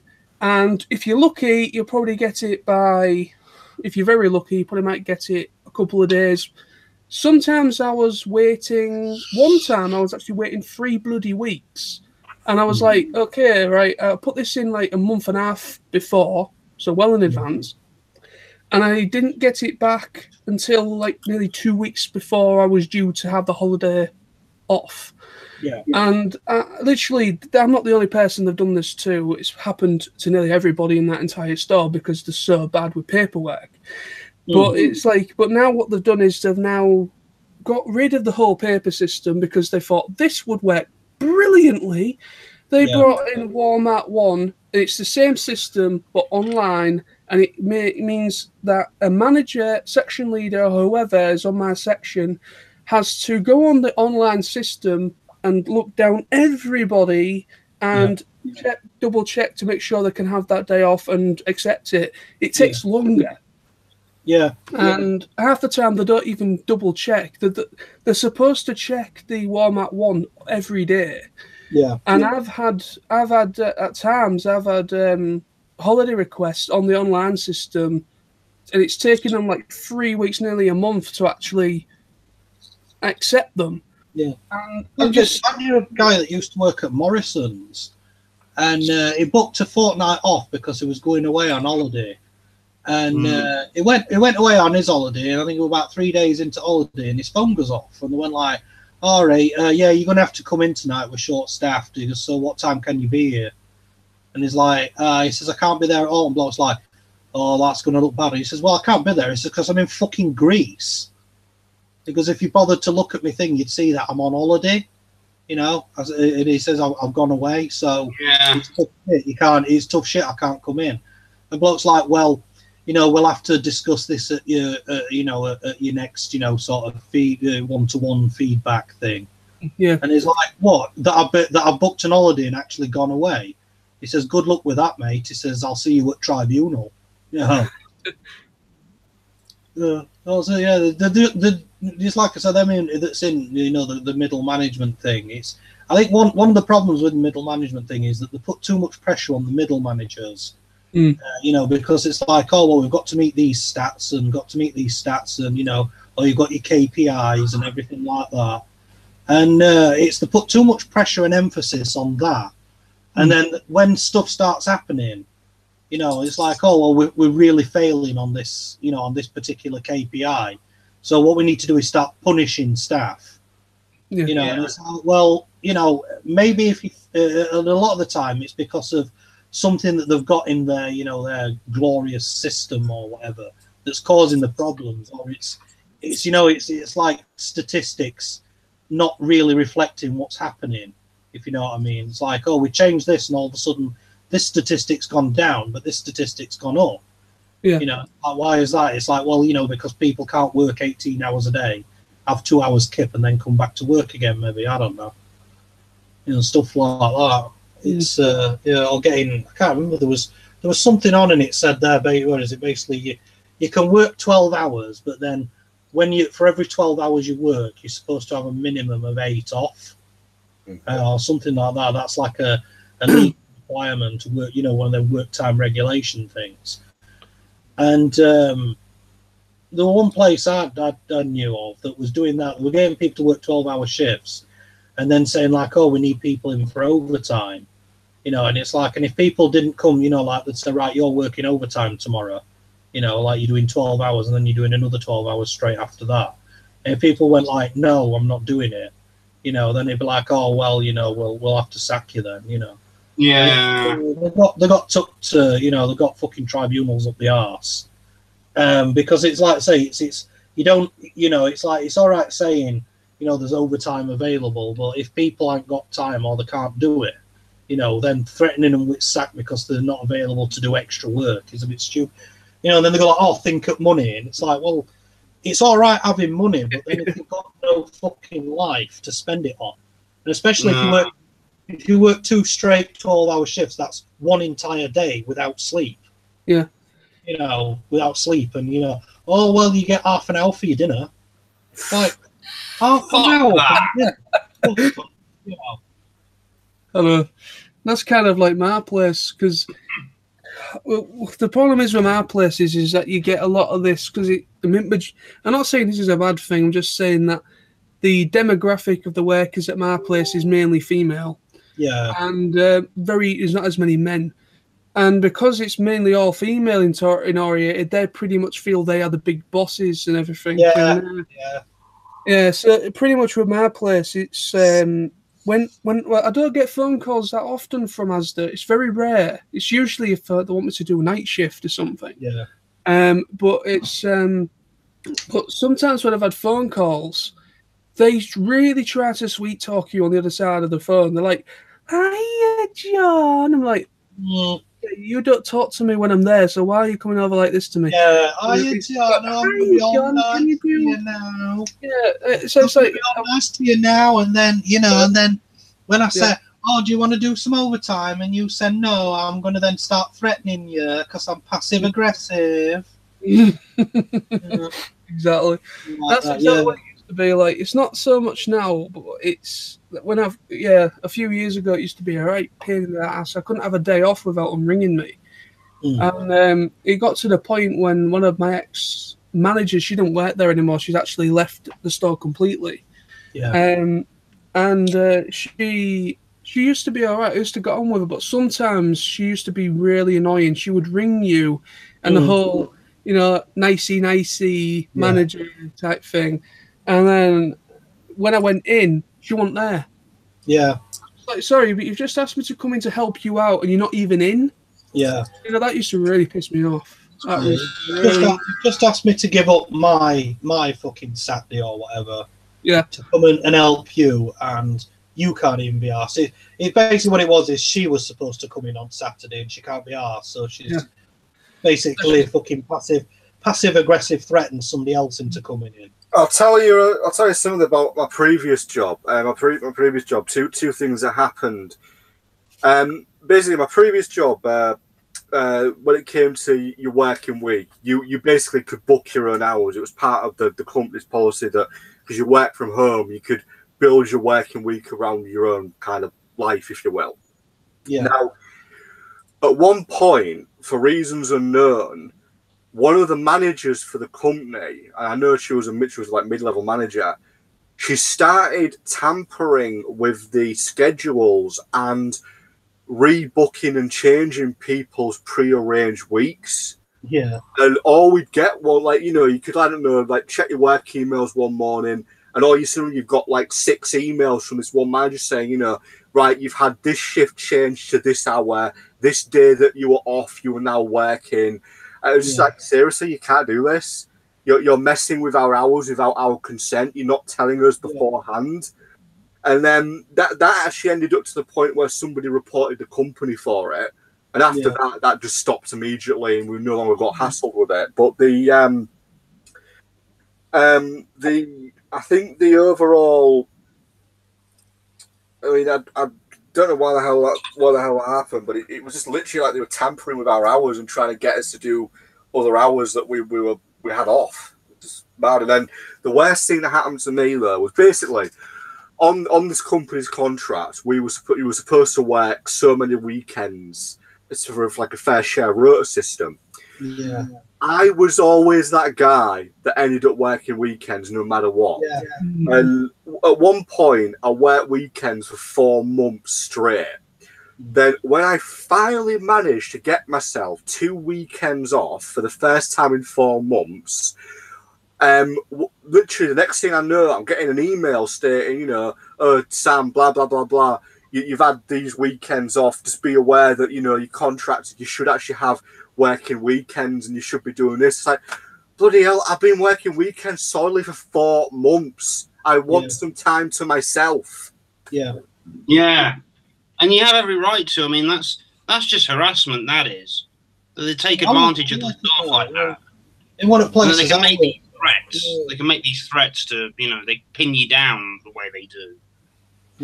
The thing is with my place is that when I first got the job at Asda, they pretty much when they said that they like you to be flexible, and they like you to be flexible. They like you to kind of if they want you to do extra hours to consider it, and the thing is that's all fine and dandy, but they also said another thing is overtime is optional. And I always used to make that point clear. Money is important. I'm happy to do overtime if I've not got no else to do. But end of the day, when they're constantly on a day off or the day before, like say that I've just finished a shift. There was one time, a few times, I'd finished a shift, and I was just like, okay, right. And then I got home, and then I said, oh, Asda's just wrong. It's like, why? I'm literally just walking through the door from that place now. And they're like, they want you to do a shift tomorrow. I'm like, couldn't I just ask me that just about 10 minutes ago from up the road when I was just there? Because it just comes into their head as soon as you've walked out, kind of thing. Yeah, they ring up your home and you walk in to find, got to go. Oh, I've been asked to go back to work tomorrow, and you're expecting to have the day off. Yeah. I mean, literally, it got to the point where there was. Sometimes I was even working 7-day weeks. When I first started, I was working something like over 50 hours when I first started. They were just chucking every ounce of overtime at me. Yeah. And then it actually got those that had been there for longer than me, like the seasonal ones. They started to really have quite a bit of. They were pissed off with us that were new ones. It wasn't our fault. We were just we're doing a job and just taking the hours they were giving us, but they were taking the overtime away from everybody else. They were stating that there was no overtime available for those that were already there, which is completely unfair. And they were giving every ounce of it to us new ones, and it was like that for the first 3 months of me starting. I had literally 3 months of obviously there was a couple of times where I had at least 1 day off a week, but there was majority of the first 3 months I was literally 7-day weeks, and that is kind of wrong because you needed to have at least 1 day off.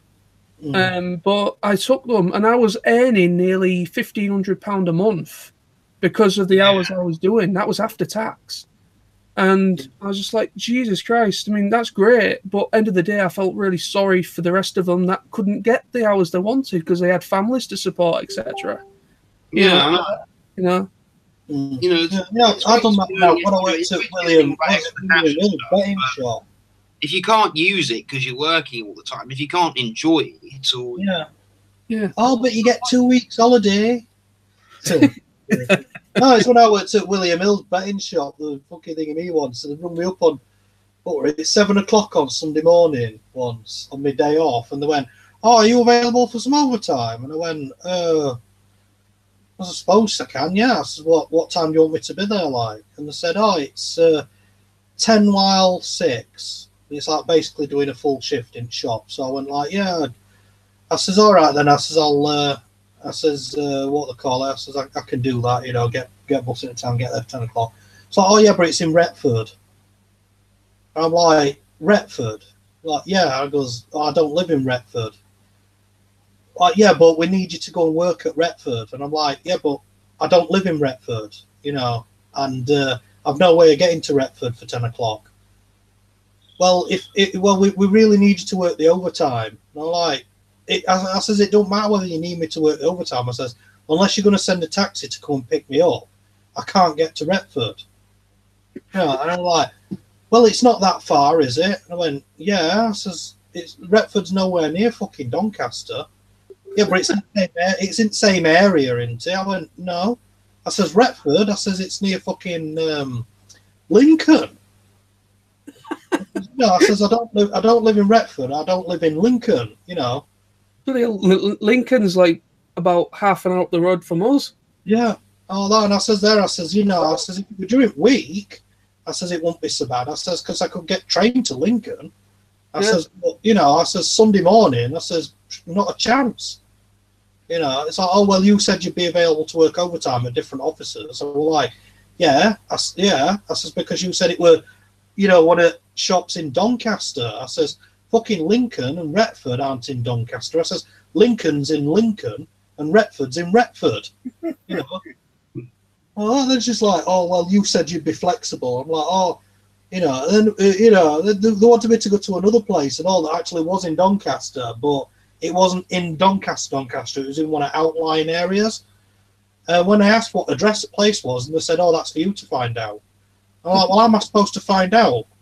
Oh, well, can you not just ask the bus driver? I goes, which bus driver? I says, I don't even know which fucking bus to get on. Because I don't even know where it is.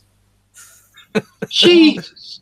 I even rang the shop up that they wanted me to go to, you know, because they had like the own internal phone system sort of thing. I rang the shop up and said, what's the address of the shop? I said, so I can work out where I need to go. Oh, I don't know. I'm like, you don't know and you work there.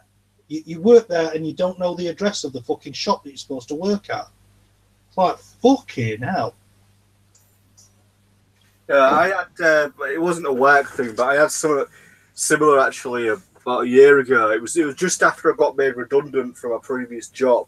I was job searching, as you do, and I applied for a job. I forget what it was, but basically the advertisement on the job when I looked at it said it was based in Hull and all that kind of stuff. It was local, so I applied. 20 minutes later, after I sent my application, I actually got a phone call from the place, and it's like, yeah, is this Sam? Yeah, that's Sam. I said, oh, this is yeah. He literally just sent us an application for this job. I said, yeah, I have, yeah. I've got your CV right here, and oh, it looks good and all that. We'd like to obviously offer you this opportunity. So I was like, yeah, that's fine. Well, so whereabouts in Hull are you located then? I can get up any time for an interview. And then the guy said, I can't remember where it was, but it wasn't in Hull. And the guy said, oh, well, the position in question is actually based in our whatever it was office. I said, right. But the application that I just filled out said you're in Hull. Yeah. And the guy said, well, yeah, the office is in Hull. I said, yeah, like it says in the job description. He said, yes, but where we're looking for someone is in this area. I was like, but why does the application say Hull? I said, well, that's because this is what I'm calling from the Hull office. Right, why are you advertising the job in the actual area it's based at? Yeah. And he was like, well, because the Hull office deals with all the applications. I said, right. So I asked him, where is this place? And again, I forget where the hell it was. He said, oh, it's wherever it was. Right, one sec. So I literally jumped on my computer, Googled it. I was like, right. This place where you're saying I have to go, it's 25 miles away from Hull. Yeah. I've got no way of getting there. And the guy was like, well, isn't there a bus you can get? I said, yeah, there is, according to this. But to get there, I will have to get 2 buses. Yeah. And and I'm not being funny, but there's no way I can get to there on time having to get 2 buses, considering that bus number 1 is to the station, which will take me about 20 minutes, and then the bus I need to get to this place is going to take me over an hour. I just said it isn't possible for me to get there. I just asked him once again, just because I was so kind of confused. What can you please explain to me why you're advertising the job as in Hull? It's not in Hull. And the guy just baffled on, saying, "Well, as I've explained, the main office is based in Hull, but the job isn't." I said, "Then why the hell are you saying it is on the application?" In the end, it was just like, thanks for the offer, but no thanks. I'm not travelling 25 miles. Well, I applied for a job, and when I applied for the job, it was it was working in Doncaster, and then I actually got the job and started there. And then they said about, how would you feel about working in Sheffield? And I says, what, in Sheffield town centre? And they're like, yeah. And I'm like, all right then, as long as money's higher. I says, because obviously I've got to travel. I says, and it's working in Sheffield, so money needs to be higher anyway because it's Sheffield. Oh, yeah, no worries. So I says, so when do you want me to start working at Sheffield then? Went, well, we'll take you to the place where you'll be working in. I says, in Sheffield town centre. Yeah. Took me to this place, we're at fucking Barnsley. And it's like, and not at the easy to get to part of Barnsley, not a case of like, get on bus into town, get train to Barnsley. It was, get on bus into town, get a train to Rotherham, and then have to get a bus from Rotherham to this place because there was no train station anywhere near it. And then it was like, when I sat and worked it out, it was from the point I was setting off to the point I was getting home, it was about 6 hours travelling there and back to do an 8 hour. Yeah, 6 hours travelling to do an 8 hour day. And okay, guys, I'm gonna have to call it slightly because I'm gonna be having a shower shortly before I go out because I've got to go out because I'm roasted. Yeah. So I'm going out tonight. So hanging around in dark. spying through people. Yeah, spying to peer through people's windows. I'll be going. I'll be going to be local, having a few beers. Well, this time of night they'll be getting ready for shutting. It's Saturday. It should be open by about 1, I think. Yeah. Okay, well, thanks all for joining us. It's been an insightful conversation as always. Yeah, great to see you, Carl. And obviously, it won't be long till I see you guys in person. You and Sam, John. Mm-hmm. Yeah, not long. Just over a month. Okay, and thanks. I know I have had a few viewers. We have had a few viewers while we've been chatting away. So it's all to say. It's time to sign out. Goodbye to all my guests. See you later, guys. Bye. Oh, fuck. Bye-bye. Bye.